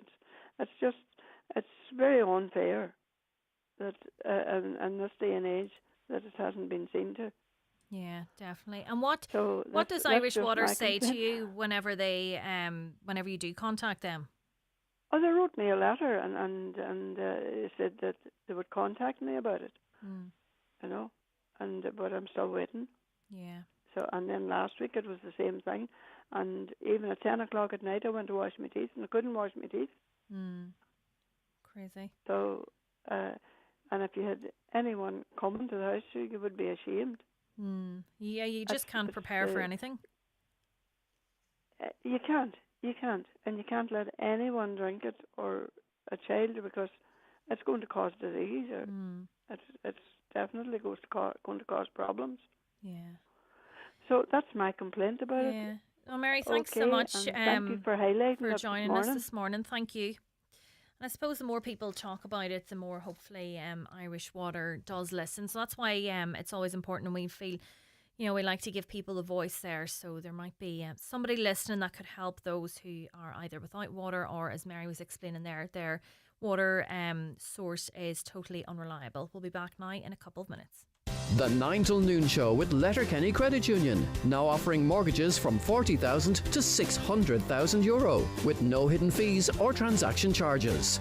Letterkenny Credit Union, 9102127. It's back and bigger than ever. The McElhenney Summer Sale is here with up to 50% off designer brands across fashion, accessories, beauty, home and more. Discover unmissable offers online at mcelhenneys.com or visit us in store and save big with the McElhenney Summer Sale today. Scientists have said Arena 7 fun levels rival riding a unicorn through space. And they're right, with bowling, laser quest, a kids adventure centre, a pool hall and more, all under one roof. Arena 7 in Letterkenny is your ultimate family destination this summer. Sometimes it's just bad luck, but sometimes it's negligence. From minor bumps to life-changing injury, every accident has a story. Time to call McElhenney & Associates. They'll assess the situation, advise on solutions, and lead the way if any litigation is to follow. From motor accidents and workplace accidents to slips, trips and falls, call today on 074 917 5989 or find us online. Let's get you started on the road to recovery. McElhenney & Associates Solicitors Stranorlar. How can we help? In contentious business, a solicitor may not calculate fees or other charges as a percentage or proportion of any award or settlement. Picture your dream wedding at the foot of Errigal Mountain. Join us at the Encourage Hotel Summer Wedding Showcase, Monday 4th of August, 1 to 5 p.m. at Encourage Hotel Gweedore. Explore our elegant ballroom, picturesque gardens and breathtaking views. Enjoy light refreshments and start imagining your unforgettable day. No appointment needed. Visit encouragehotel.com for more details. Get ready to dance the weekend away at the Highland Radio Country Music Weekend in the Clanry Hotel, Letterkenny, from October 31st to November 2nd. 2 nights, 1 dance floor, and some of Ireland's biggest country stars: Michael English, Patrick Feeney, Stacey Breen, Jordan McPolin, and I'll be there too, David James, and lots more to be announced. You can enjoy 2 nights bed and breakfast plus tickets to both dances. That's the Highland Radio Country Music Weekend. Spaces are limited, so book now online at highlandradio.com or clanryhotel.com. The 9 till noon show is brought to you by Letterkenny Credit Union, offering low-rate car loans with fast approval. Apply online at letterkennycu.ie or in office today. Look smart for less in the big summer sale at Watson Menswear Letterkenny, with up to 50% off suits, blazers and shirts. Also a great suit deal with a suit, shirt, tie and shoes, all for just €299. If you've got a big occasion coming up or just want to look smart for less, visit the sale now on at Watson Menswear, open 7 days a week on Main Street, Letterkenny, and at watsonmenswear.com. Plan something new at the start of the year? Well, who hasn't? Now's your second chance with the 252 registrations at iMotors. Take the wheel of the iconic Qashqai, the bold X-Trail, the sporty Juke, or go electric with the stunning Nissan Ariya. They're here and they're waiting for you. Visit imotors.ie today. iMotors, fearless generation. Donegal's premier summer celebration, Errigal Arts Festival, brings you fantastic events for all ages and backgrounds this July 12th to 26th. Enjoy award-winning music, theatre, circus, visual and street arts from the offshore islands and West Donegal Gaeltacht to the lowlands of East Donegal and the shores of the Inishowen Peninsula. Visit eaf.ie. For full details on Errigal Arts Festival, proudly supported by Donegal County Council. Highland Radio weather updates with McElhinney's. Find amazing savings across our departments with up to 50% off your favourite brands in our summer sale. Discover more in-store or shop online at mcelhinneys.com today. Today's weather remaining dry with warm spells of hazy sunshine. Highest temperatures of 19 to 22 degrees and mostly light southeast or variable breezes. Now, we were discussing water there just before the ad break, and Councillor Michael McClafferty has received an update from Uisce Éireann. He was discussing water outages in his area earlier this week. So the response says, as you know, Uisce Éireann had scheduled meetings with the members of both the Letterkenny and Glenties municipal districts this month. However, due to a lack of available dates and other commitments, these meetings were postponed. Given the proximity to the annual workshops for elected members and Uisce Éireann management, Uisce Éireann have now proposed that all queries are dealt with at these scheduled meetings in September, with the 10th and 11th being proposed as dates. For those who are without water, or like Mary, who, you know, on occasions her water runs brown, to be left until September to be able to even raise these queries, never mind get an answer or for action to be carried out, is a very, very long time. A listener says there are townlands out past New Mills that have had serious water issues for a year now, when we always had a great water supply before that. The more elevated the connection, the less power and often no water you have. Even lower levels only have a trickle. Trying to speak with Irish Water about this is like trying to get through to the Kremlin, that listener says. And that's the issue as well. If there's a water outage and supply is restored, the higher elevated you are, the longer it's going to take for that supply to come back to you. Another listener says water off every few days in Quigley's Point area due to burst pipes. I live in the Ballybuffet area, this listener says. Our water pressure has been very bad recently. The water has turned brown and you couldn't drink it now. You can't use the washing machine either. We have to use bottled water. We have visitors over and you can't drink from the tap. I wonder what kind of effect you know, the water does have then on your, say, your washing machine, your dishwasher, your appliances like that use water. We were discussing flags. A listener says not enough flags on Main Street in Buncrana. We were discussing about the buzz around Donegal being an All-Ireland final, and I was saying that there does appear to be a buzz, and you know, I do see loads of signs out, and Oisín Kelly, our head of sport, was joining us earlier, and he was encouraging people to get them flags out and support the team. And there is a great buzz, and you know, over the next week excitement will build. So get the flags out is the message there. We'll be back with the news headlines in a couple of minutes.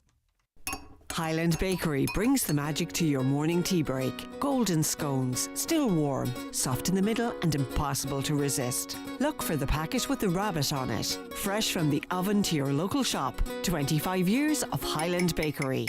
The Open has arrived at Royal Portrush, and we're bringing the excitement to McGurk's Golf Letterkenny. This week only, enjoy 10% off all clothing, just in time to refresh your wardrobe with the latest golf styles. We've also teed up major deals across a wide range of top brand golf gear, from drivers to putters and everything in between. Visit us at Unit 16, 40 Retail Park, Letterkenny. McGurk's Golf, your game, our passion. If you know the beauty and skincare product that suits you best, you'll find them at McGee's Chemist Letterkenny. From moisturisers, cleansers and toners to day creams and night creams, McGee's have the top brands you know and love, like Lancôme, Clarins and La Roche-Posay. Also Elizabeth Arden, Vichy, Nukes and many more. All at McGee's Chemist, Main Street, Letterkenny and online at mcgees.ie, where the best costs less.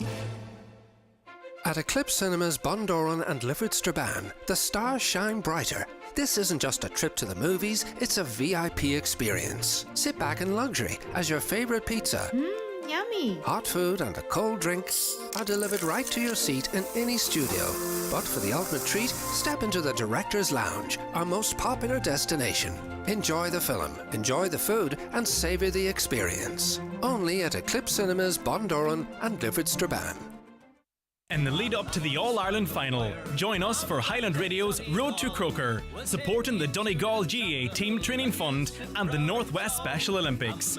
We kick off final week with a special big match countdown event at the Clanry Hotel Letterkenny on Monday the 21st at 8 p.m. Oisín Kelly and Brendan Devaney will look ahead to the game with an expert panel of guests. We will also have live entertainment and an exclusive Michael Murphy Sports Donegal goodie bag up for grabs. Tickets priced €20 and are available now on highlandradio.com. Highland Radio's Road to Croker in association with Highland Motors Letterkenny. Thinking of a new 252? Check out Highland's great offers on their award-winning ranges. See highlandmotors.ie. The 9 till noon show with Letterkenny Credit Union. Simplify your debts with a debt consolidation loan from Letterkenny Credit Union. Call us on 074 910 2126 or apply online via our app or in office today. It is 11 o'clock and we're going to hand over to Kitty Gillen for the latest news headlines. Thanks, Michaela. Good morning. Funding has been allocated for 14 community projects as part of the final phase of the Creeslough Community Support Fund. Nearly €2 million was raised through the Irish Red Cross, almost 90% of which was used to support families of the bereaved and others who suffered loss and were heavily affected by the tragedy. Over €165,000 was set aside to support longer-term community recovery, and the full details can be found on our website highlandradio.com. Donegal native Damien O'Brien is being brought back home to Killygordon today following his tragic death in California. The 35-year-old died after he was struck by a car while walking home from a night out with friends in Huntington Beach on Sunday, July 6th. His remains are being repatriated to the home of his parents this evening. He will be laid to rest on Friday following his Requiem Mass in St Patrick's Church, Crossroads, Killygordon. Independent Galway West TD Catherine Connolly has confirmed she is running to be the next president. She told RTE Radio na Gaeltachta she had taken her time to make up her mind and messages from supporters helped her reach the decision. Already she has the backing of Social Democrats, People Before Profit TDs and a number of independent deputies. Former EU Commissioner Mairead McGuinness is Fine Gael's candidate, as her name was the only one put forward when nominations closed yesterday. Farmers will find out today what the European Commission plans to do with the Common Agricultural Policy. A leaked report suggests the €2 billion payments to Irish farmers will be merged with other funds after 2027, prompting fears farmers could be paid less. The Irish Farmers Association says there's a big battle ahead on EU funding and warns any cuts to CAP will reduce food production and increase prices. There has been outrage in Strabane after a video surfaced online of a woman dumping rubbish on the bypass. Local councillor Paul Boggs has confirmed the case has been forwarded to the PSNI. It's after another incident of fly tipping in Murlough. Speaking to Michaela Clarke on this morning's 9 till noon show, he says the incidents highlight the lack of regard people have for rural communities. And finally, Early Childhood Ireland is calling for educators in its sector to be given pay parity with primary teachers. The organisation says there is a 20.7% staff turnover rate in Donegal, and addressing the pay differential would help address that issue. CEO Teresa Heaney says the government must acknowledge the instrumental role early years graduates play in children's lives. That's all from the newsroom for now. We'll be back with another update at 12 o'clock.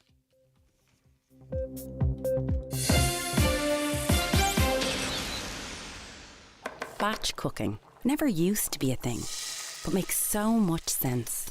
A little effort up front and you're sorted for the week. Planning your finances? Same deal. What you do now can make your future easier.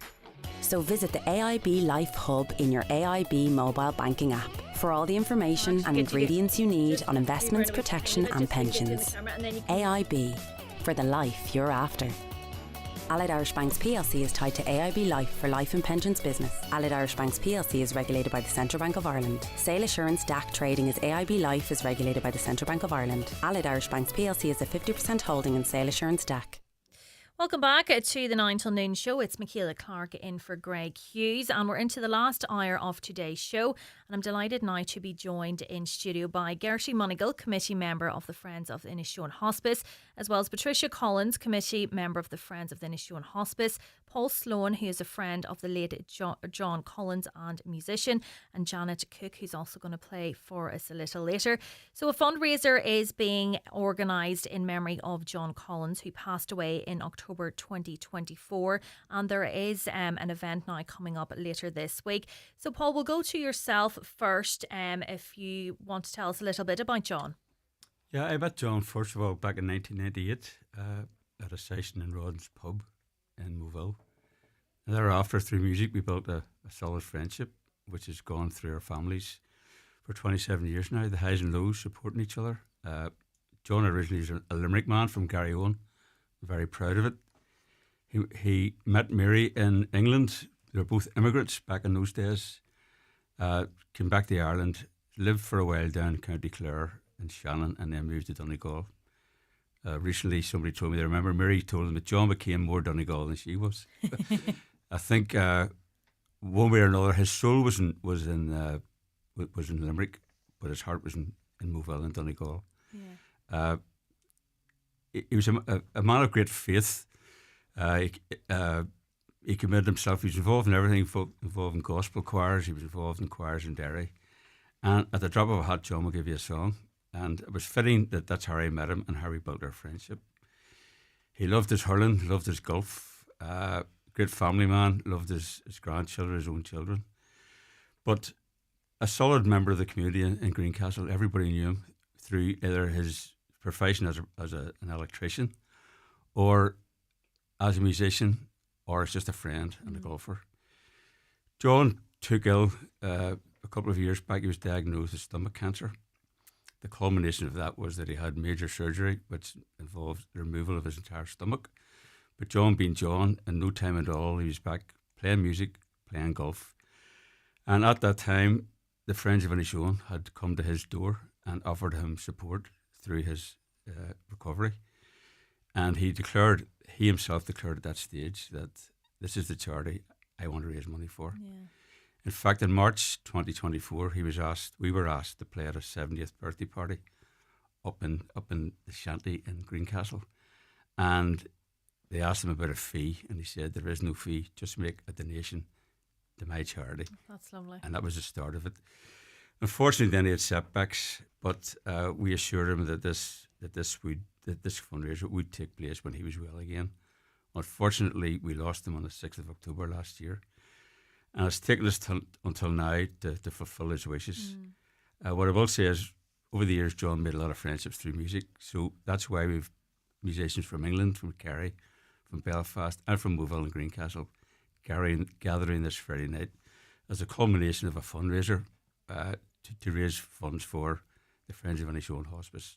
So we're happy to fulfil that wish of John's. We've made good friends now with the people in Carndonna, and hopefully this programme today will raise their profile, raise awareness of their need for funding, because they get none, which I'm sure they'll tell you.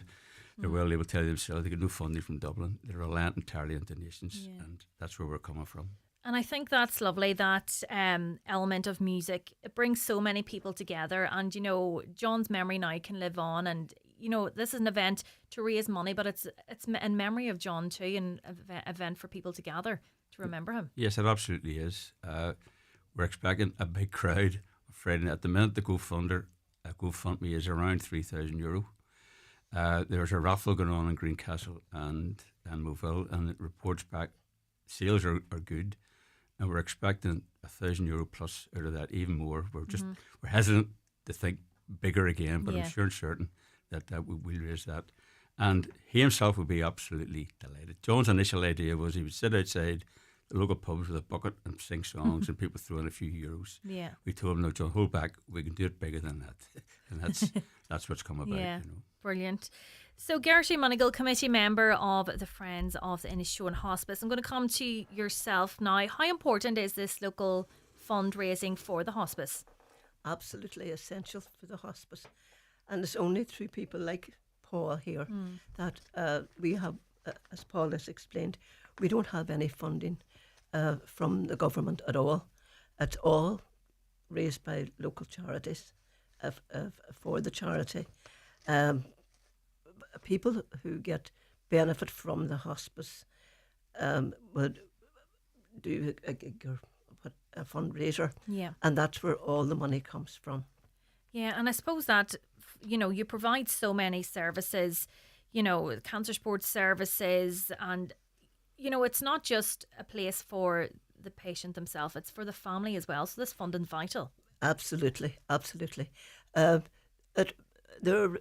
Originally, we called it the Friends of Inishowen Hospice because there was a chapel and a chapel of rest built by the local funding from the local community at Carndonagh Hospital, and the money that was left over from that, we developed a hospice suite because it was absolutely essential for families as well as for the patient. And from that, people got such benefit from it that they started to fundraise, and we had a second suite at the hospital. And then we branched out and had a committee, and we involved the community. For a number of very many years. It was basically for funding for home support, right, and financial support. Now that would have gone on for very many years. Yeah. But in the last 3 years, 22, I think it was, early 22, we acquired premises and at the chapel, and that is the pastoral centre, and that is where all the activities take place now. there. Yeah. Now we would have a committee of probably 10 people, and what would go, we would meet every month. It's totally voluntary. We would have one person employed recently, okay, and that's 2 mornings a week. Right. And that. Now, but that's a massive, you know, the volunteering in this is massive then. Well, the volunteer is massive, yes. Some of us getting quite burned out, but and we're always looking for new volunteers. Coming in, yeah. Yes, indeed. But you've been involved in this now for quite some time. Have you seen the need for what you provide grow over the years? You know, you talked about the expansion there, but, you know, is there a severe need for more support to expand these services further? And then it's shown, yes. Yes. It's very isolated. The distance is absolutely phenomenal. Mostly would be Galway and Dublin. Yeah. Letterkenny, of course, which is not so. It's not suitable for many. It's to travel. It's travel. Well, if you're from like Mallinhead or Mobile, it's a very long way to. Have to travel. Even to Letterkenny. Yeah. It's 55 miles, Letterkenny. Yeah, absolutely. But the funding does help families because the travel for a start, and the overnight stays, and we would support that. When a person is given a diagnosis of cancer, it has to be life changing. Yeah. And then to have to face the expenses as well as this life changing. And if there's some outlet there that they can tap into, it's absolutely important. Yeah. Now, what goes on at the centre? That would be on a Monday, Wednesday, and Friday. There'd be a staff there, and the referrals, we would have referrals from people can refer themselves Okay. by just picking up the phone. The families can pick up a phone and refer themselves, and the community intervention team, they would refer by email. GPs and public health nurses would also refer by email. On a Wednesday morning, the nurse there with a vast amount of experience, she would have years in palliative care and oncology. She would have very well trained and experienced. She would pick up and reach out to all those people, make a call to all the people on a Wednesday morning. Right. And whatever services they want to avail of. Whatever service they want to avail of. And I suppose that, it's that element of, the counselling, like even I'm looking at the poster here, look good, feel better, all of that is so important and that helps people on their journey as well. Absolutely. The counselling is, I think that is definitely brilliant, and that would be for children as well as adults, and for families, and that is very, very important. And as you say, look good, feel better. That is a brilliant morning. There would be a hairdresser, and a beautician, and that is a phenomenal morning. Yeah, and I imagine. All this makeup, we're very lucky because the companies would supply the makeup, the beautician and the hairdresser. They would come free of charge. They bring an enormous amount to that particular morning. That happens probably about every 2 months. Now the support group is doing very well. And I suppose it's great because people are all in the same situation. They can feel comfortable themselves and they know, meeting up with other people that are going through this journey, there might be something that another person will bring to them that can help. The support group is absolutely great for that. And we would have a walk and talk. And a good day. They're very few and far between, unfortunately. Today's a good day, though. Yesterday was a good day. Yes. Yeah. Some days now, and that happens every month, and you'd have a walk and talk, and there's a lovely little area that maybe about half an hour's walk, and then the meeting would take place then. And people come there, they just can stay for half an hour, they can stay for an hour and a half, whatever, and they can stay for 5 minutes. Whatever they feel comfortable with. And it's just a camaraderie and getting together and meeting people and fun. Yes, absolutely. And I just think, whenever we have these discussions about services such as this, that, the public health nurses are actually referring people, but yet there's no funding forthcoming then. They obviously need this service, and then for you to be left to volunteer, it's crazy that the government just leaves you like that. Well, that's how it is. That's how it is. We are a recognised charity, but we don't have any funding other than the goodwill of the people and the likes of Paul here and all the people. I couldn't say enough about the people of Inishowen this morning because without them, well, there wouldn't be any charity. Bottom line. And you don't even have to ask. It's all... they're willing. And I suppose so many people's been through the service, they know what you provide and they want to give back then as well. That's basically what it's about.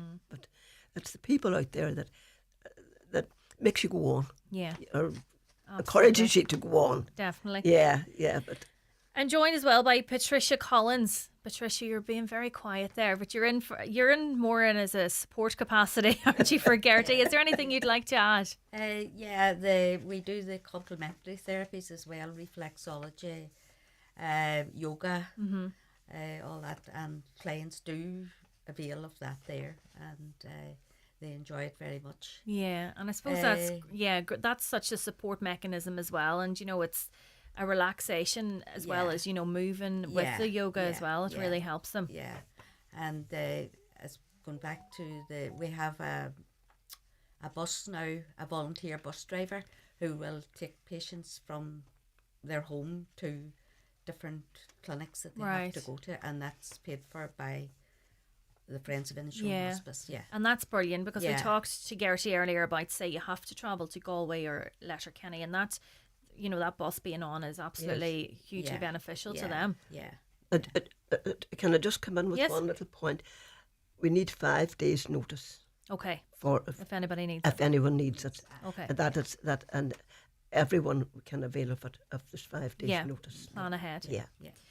Paul, just going to go back to yourself now as well. In relation to this ongoing fundraiser for John, how can people donate? There's a GoFundMe. Where can they find that? Yes, well, if you go to GoFundMe Ireland and Google GoFundMe Ireland, search names, it'll bring up the facility, a search bar to select the event itself. This is called A Life Well Sung, which was very appropriate because John spent his life singing for everybody and for any reason. And so A Life Well Sung is the title of the event itself. That'll pop up, and there's direct links to fund whatever you like to fund, and that's it. They say at the minute it's at 3,000. We're hoping that we maybe even get near to 5, to be truthfully honest. Listen to Gertie and Patricia talking, I'm even more glad. I endorse everything she said about the people of Inishowen. Yeah. People have come from everywhere immediately to donate vouchers and stuff for the raffle. The musicians have come willingly to support it on the Friday night, and I just can't say enough. It is about local support. Otherwise, it wouldn't be there. Yeah. So I endorse totally what the two ladies have just said. The people of Inishowen have rallied together, and they do. And I've, as a city boy back in Belfast, this is something that's missing nowadays in cities. When I grew up in Belfast in the 50s, I'd say no more, there was that community spirit, back-to-back houses and terrace streets. That doesn't exist anymore. And people have become more insular, more isolated in their lives. But we have found that in the years that we've been in Donegal, that community spirit, that rallying together. Mm-hmm. There'll be days they'll talk behind each other's backs, but the next day, the same person will be in there, standing by your shoulder to That's back you it. up. That's the nature of true community, and it's something that I'm glad I'm a part of. Absolutely. So Paul, just remind us again about the event now on Friday for anybody interested. Yeah, Friday night it's in the Shanty, known locally as the Shanty. And again, thanks to Roisin and Tracy and Kevin up there, the Kavanagh family. It's a family-owned pub. It's an oasis of faith, hope and charity in the community. Every event, happy ones, sad ones, all take place. And the Kavanagh family are always there to support whatever's taking place. And they readily handed over the pub to us for this event on Friday night. It starts at 9 o'clock. As I say, there are musicians from far and wide, and whenever it finishes, it finishes. That's all I say. It's in true tradition, it's a session. Wherever it goes, it goes. Brilliant. Yeah. And Paul, you're going to play us out now along with Jeanette Cook as well with a piece, and I suppose it'll give a little idea of what people can expect. Yep. Well, I haven't met Jeanette yet, but I know Janet. She's sitting beside me. Sorry, Janet. Oh, if this is live, I want to make sure she gets her name right. Because her Dail will be on to me. Who's Jeanette, Yes, Janet Cook and Paul Sloan. There we go. Yeah, that's it.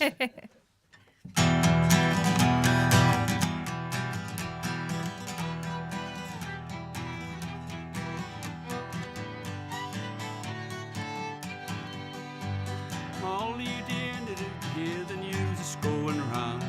Down in the corner of my heart, love was what you found. And every time I look into it, your Irish eyes so blue.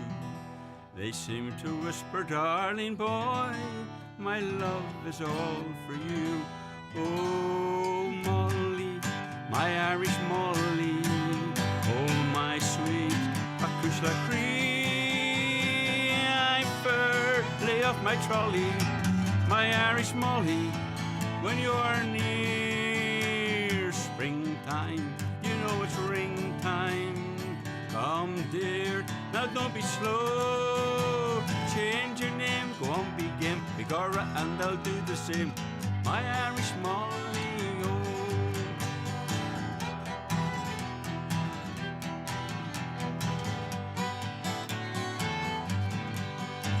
Now, Molly, you did you hear? I furnished up the flat.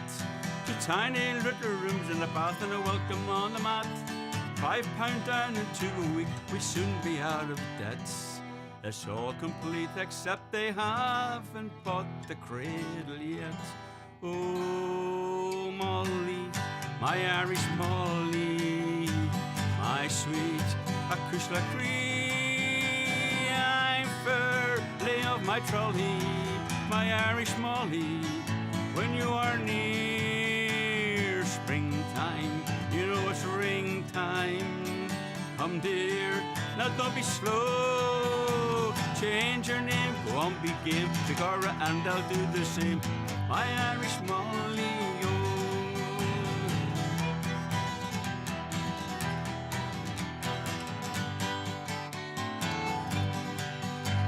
And Molly, did you hear what all the neighbours say about that 100 sovereigns you safely stored away? You say that's why I love you so. Now Molly, that's a shame. If you had only 99, I'd love you just the same. Oh, Molly, my Irish Molly, my sweet Creeslough Cree, I'm fairly of my trolley, my Irish Molly. When you are near springtime, you know it's ring time. Dear, now don't be slow. Change your name, go on, be game, Begorra, and I'll do the same. My Irish Molly,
Amazing.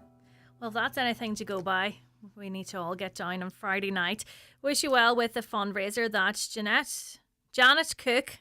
Paul's looking at me. Janet Cook, Paul Sloan, Patricia Collins and Gertie Monagle. Thank you all so much for joining me this morning, and good luck with all the fundraising efforts. Thank you so much. Thank you very much, Michaela, for the opportunity. The county's #1 talk show, The 9 till Noon Show on Highland Radio.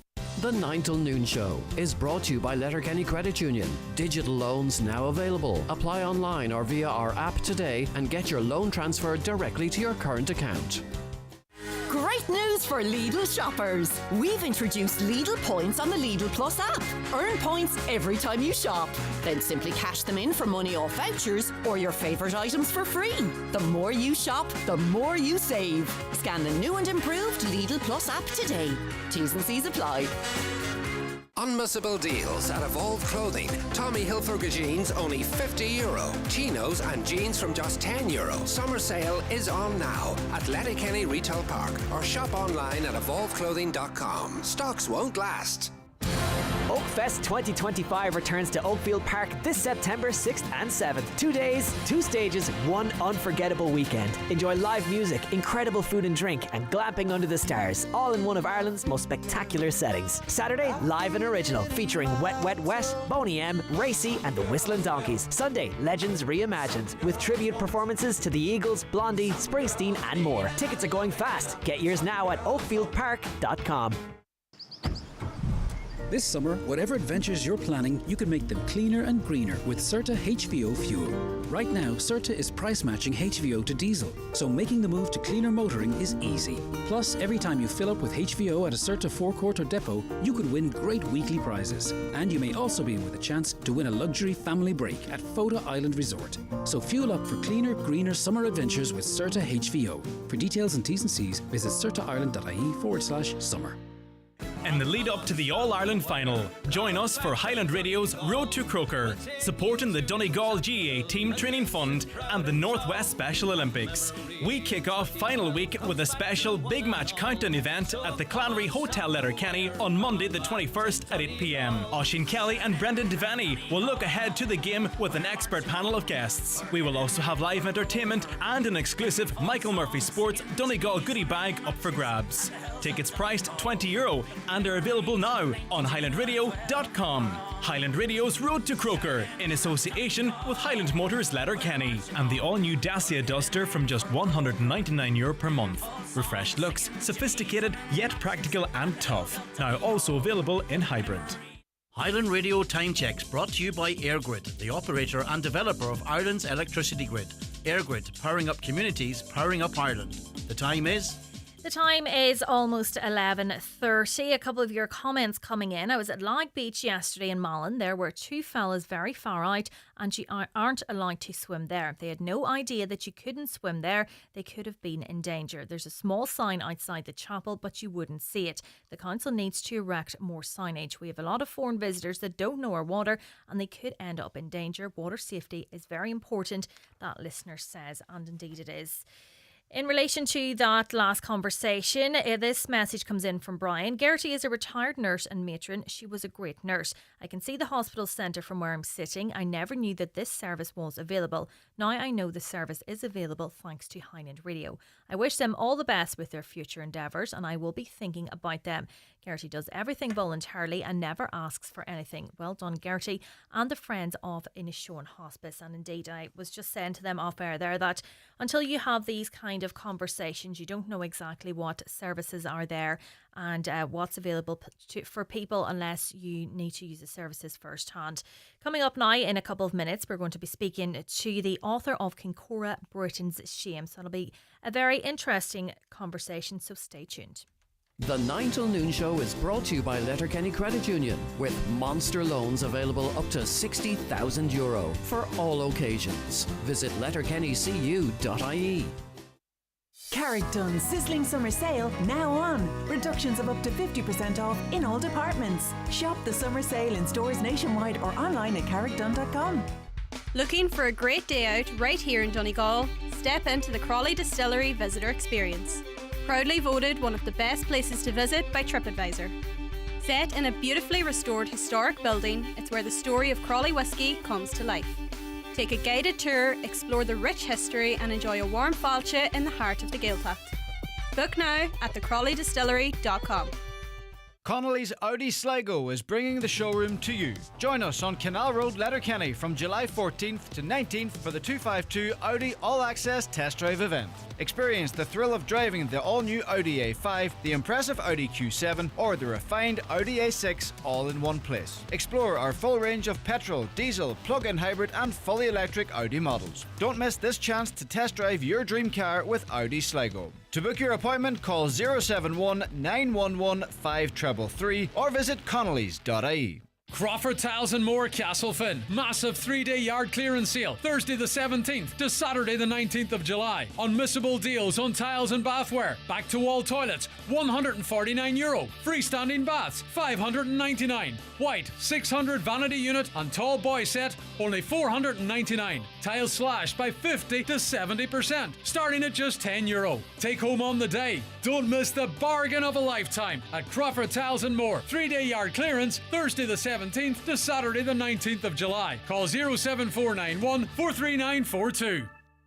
Join me, David James, to experience the magic of Riverdance 30, the new generation. I'll be your host on Thursday, August 28th for a spectacular trip to Dublin's Gaiety Theatre. You will enjoy luxury coach travel, your ticket to the show, and a 4-star overnight stay in the centre of Dublin. Spaces are now very limited, so don't miss out. Book your spot today by contacting Highland Radio on 074 91 25000 or visit highlandradio.com. Watch the show live now on YouTube, Facebook and at highlandradio.com. Now, the Creggan Boys Home in East Belfast was the site of appalling abuse throughout the 1970s, and a major new investigation has uncovered the scale of the horrors and the shocking cover-up that followed there. Many of you will be familiar with that name, the Creggan Boys Home. Award-winning former BBC journalist Chris Moore, who is the author of Creggan Britain's Shame, joins me now. Good morning, Chris. Good morning, Michaela. This is a story that has been in the headlines for so long, and, you know, we all know what happened there. But when did you, as part of your investigation, realise the scale of what you were uncovering? It took until the conclusion of the court case in December 1981. The story had broken in January 1980 in the Irish Independent. The police investigated, and within 3 days, George Caskey, who headed the police investigation, said that he had uncovered a good reason to believe that the story in the Irish Independent had merit. And so he prosecuted 6 men, 3 of the staff from Creggan, the warden, Joe Mains, his deputy, Raymond Semple, and House father, William McGrath. And William McGrath was the key figure in all of this.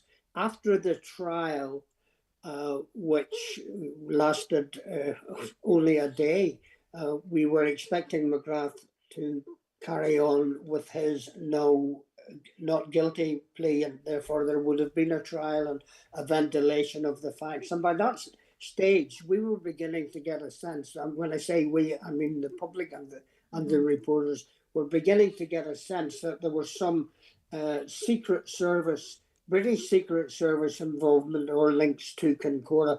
I was being told by 2 members of the investigation team that McGrath was working for MI5 whilst the house father in Creggan, an allegation which subsequently they have denied at every step of the way, and for which I recently, after the book was recovered, I recently got an Army intelligence document which very strongly supports the conclusion of the police officers that McGrath was working for MI5 and Army intelligence.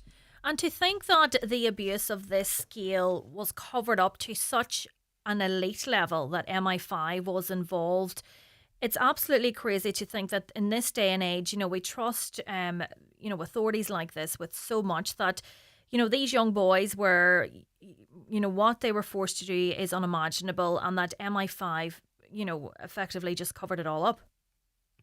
Well, that's the only conclusion that any normal person can draw, because the evidence that's been uncovered, and I've been looking at this for, well, since 1980, and that's 45 years ago. MI5 persuaded the government, and I now have the secret MI5 papers that show how they persuaded the Secretary of State at the time, Jim Pryor, to cancel his plan to have a full judicial inquiry with the powers of the High Court, because that would have made it possible to compel witnesses from MI5 or documents from MI5.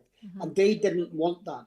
And they persuaded that government to do away with that judicial inquiry and instead appoint an English judge, William Hughes, a retired judge, he's now deceased, and he had very limited terms of reference. There was no ability for him to look at the role of the police or MI5, the Secret Service, the Secret British Service. So that has pertained every single inquiry. There have been 7 of them. 4 have been of the so-called public inquiry status. Not one of those has had the power of the High Court. Not one of those has had the ability to compel witnesses from MI5 to give evidence or to provide documents. So they've protected themselves thoroughly. And they've actually locked away files until the years 2065 and 2080. Yeah, funny, I noticed that when I was just doing a bit of research, and for many of these at the centre of this, you know, they're not going to be alive to see that and see, you know, justice being served at all. Indeed not. I certainly won't see whatever it is they have in those files. If indeed they ever actually publish the files, it could be that when they get to 2065 and 2085, there'll be nobody alive that's really involved. There certainly won't be any survivors of the boys who were resident in the hostel. So it could be another way of just burying this and hoping that no one remembers. They promised to release these files in those very advanced years. And in terms of, you know, we know the abuse that went on at the Creggan Boys Home, but this obviously fed into a paedophile ring as well, and a very close relative of the British royal family was involved in that. Yes, that's what's emerging, and it is a possible explanation because when the British Secret Services were first formed in 1909, one of the principal raison d'etre for them to be there at all was to protect the monarch and his family. If that is the case, then if it was still applying, it might explain why there's a degree of secrecy. There are 5 boys, not all of whom were resident in Kincora. Certainly there were 4 of them who had been in Kincora. I've spoken to 3 of the boys, including one who, after the publication of the book, my 3rd survivor of abuse, and who accuses Lord Mountbatten of sexual abuse, lives in the Irish Republic. And if when you speak to 3 people out of 5, I don't know that Mountbatten, did anything to these boys, but there's been such a cover up, I suppose, to date that. Yeah, yes, exactly. When you talk to 3 boys, and who are now men, and they recall their experience, and also when they recall how frightened they were when they realised who the person was, that helps explain the years of silence where they didn't say anything. That is the way of paedophiles. They have a hold over their survivors of abuse, and they can persuade them by threats, even by threats of death, that if they open their mouths, they will suffer. So yeah, I have to say 3 out of 5 people, and the evidence that the FBI produced for another author called Andrew Lowney, who published a book about the love lives, as it happens, of the Lord Mountbatten and his wife. They were described in the FBI files of people of very low morals. So we have a situation where Mountbatten is known to have raised concerns in everywhere he went, India, Sri Lanka, and he had a likeness for young men who had a brown skin. And in terms of your research and your investigations for your book, was it difficult to get the access? You mentioned there the files that you obtained. How difficult was that to get access to them? Well, I've got sources who were within the security services, and they have provided documents to me. Some of those documents I've also found in the very complicated cover-up that was initiated when the retired judge Sir Anthony Hart conducted the Historical Institutional Abuse Inquiry, the HAI inquiry, in Northern Ireland. And it was deliberately set in Banbridge so that none of the MI5 officers or documents could be given to that inquiry by court order, by subpoena. They had to rely on the willingness of MI5 to provide documents. And believe it or not, they actually told Judge Hart that they had a big meeting in London when the MI5 chiefs discussed how they were going to deal with one aspect of the police inquiries. It was a secret inquiry into two former staff in the Ministry of Defence, Colin Wallace and Fred Holroyd. And one of the senior officers in this meeting in London said, "Why don't we give Caskie false files?" Gee. Now, Judge Hart overlooked this and found a way of excusing this and saying that the person who came up with that idea wasn't being serious. It didn't occur to him to ask, have you done this before? Yeah. How many times have you done it? In what cases have you done it? That's the normal questions that any individual in the street would ask, that you would ask or I would ask. He didn't bother his backside asking those because he was covering up. Why they gave him that memo, I don't know, or that minute of a meeting. I have no idea. Maybe it was a mistake. But anyway, he discounted it. As far as I'm concerned, it just makes it more difficult to believe a single thing they say. Definitely. And for those that you've spoke to throughout the years who, you know, suffered this abuse, what's their feeling now going into the future? Do they feel they're never going to get any justice? I'm afraid that is the outlook for some of them. Richard Kerr, for example, who was a survivor of abuse by Mountbatten, he lives now in America, but he has remained silent about this until now. He has felt intimidated and afraid that the British establishment and the British secret services and the police will continue to harangue him and make him feel under threat. He has decided very courageously to speak up, and he wants justice. One of his friends who was also taken to Sligo to provide sexual services for Mountbatten was, he says, Stephen Waring. And Stephen Waring died when apparently he committed suicide by throwing himself off a ferry that was heading from Liverpool back to Belfast, where he absconded from Borstal in Northern Ireland. So he's disillusioned because he doesn't honestly believe that his friend Stephen would have committed suicide in that way. But the body was never recovered. So we don't know what the true circumstances. We can never know what the true circumstances are of his decision to go to jump overboard. Yeah, there's so many. Unfortunately, with these kind of stories right across the country, north and south, there's so many unanswered questions. So, Chris, where can people purchase your book? I think it's in bookshops throughout Ireland. They can also get it, obviously, online through the normal channels.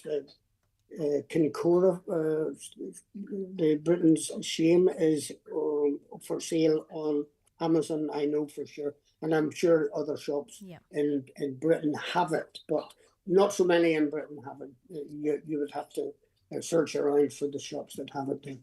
Yeah. Chris Moore, author of Kincora, Britain's Shame, thank you so much for joining me, and well done in all that investigative work and I suppose keeping that story in the headlines for all these years. Thank you so much for joining me. Thank you, Michaela. Thank you for having me on. We'll be back now in a couple of minutes. The 9 till noon show with Letterkenny Credit Union, now offering mortgages from 40,000 to 600,000 euro with no hidden fees or transaction charges. Letterkenny Credit Union, 9102127. A public interest message from Donegal County Council.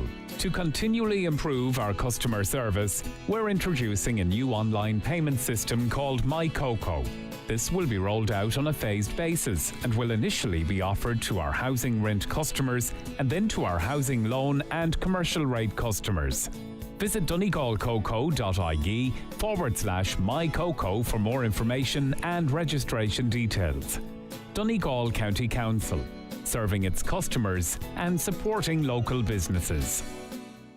GiveBlood.ie know we can count on you, our community of blood donors, to be there for others in their hour of need. Blood donors from Ballybofey should attend the clinic in Jackson's Hotel on Wednesday 16th and Thursday 17th. Making an appointment is recommended, so call 1-800-731-137 or visit our website to book your time. New donors are vital. Visit GiveBlood.ie to check eligibility and clinic details, because we count on you. Foster carers are urgently needed in Donegal. If you have space in your heart and home, you could change a child's life. Contact Orchard Fostering today on 074 9706 109 or visit orchardfostering.ie, because every child deserves a safe and loving home. Jack wasn't quite ready for the bracing chill of the Atlantic, but he is ready for this year's staycation with the gang. From barbecue bits for every taste, from carnivores to vegans, to picnic goodies and the sunscreen he's really hoping they'll need. Summer is served at Dunnes Stores, with online delivery, click and collect, and same-day delivery with Buy Me. Dunnes Stores, always better value. Terms and conditions apply. Highland Radio weather updates with McElhenney's. Find amazing savings across our departments with up to 50% off your favourite brands in our summer sale. Discover more in-store or shop online at mcelhenneys.com today. Today's weather remaining dry with warm spells of hazy sunshine, highest temperatures of 19 to 22 degrees and mostly light southeast or variable breezes. Delighted now to be joined by Business Matters presenter Chris Ashmore. Good morning, Chris. Good morning, Michaela. Delighted to be here. Great. So we're talking about, first off, Donegal for Mantis Cranes is taking on more employees. It's a good sign. Yes, let's start on a nice positive note. Mantis Cranes and McMenamin Engineering, they're creating around 15 new jobs over the next 18 months. The headquarters for Mantis Cranes is in Killygordon, and the company has, well, it's a long history, established there some 25 years ago, and they specialise in the hire and sale of cranes, all sorts of cranes and lifting equipment, and they work in close conjunction with McMenamin Engineering, which is over 40 years in business. And this reflects the continued expansion of the company, and great to see it, and employment in East Donegal. So nice to start on that positive note. Yeah, definitely. Good sign of, I suppose, the local economy to see firms employing more people. It's always good because we're always talking about companies closing, and especially local companies. That's great. And the Letterkenny Chamber is holding a seminar in relation to solar panels. Big interest in solar panels. You only just have to go out and about and look at how many houses now, and they're popping up left, right and centre. There's lots of firms involved. There are, of course, grants there. I was actually talking to somebody recently who put in solar panels on their house. I think they had 10 or maybe 12 in total, some on the front of the house, some on the back of the house.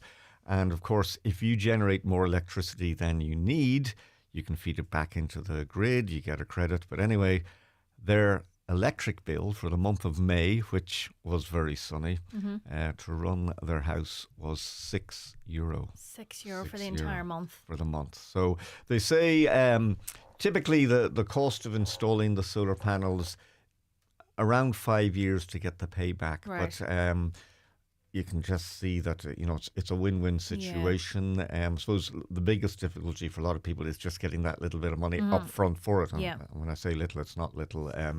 You're talking maybe 7,000, 8,000. There's a grant of around 1,800. So maybe Yeah. 5,000 plus 6,000. That sort of price area for your typical house putting on the panels. But you've got all that hot water and the electricity. So look, it's we're going to see more of that. There's no doubt about Yeah. it. And I suppose that's the way, things are going. The people are going to have to install these solar panels. So if you can get ahead, as Chris says there, with the funding, I know it's no mean feat gathering that amount of money, but yeah, it'll reap its rewards in the long term. Something then that is good news for young and old. Yes, I mentioned briefly last week with Greg the fact that the Bundoran Waterworld has reopened. It follows major investment by Donegal County Council, over 2 million, and the official opening took place on Monday, with the ribbon being cut by the Creeslough of Donegal County Council, Paul Canning, who was there for the occasion, along with Michaela Nocton from the Donegal electoral area.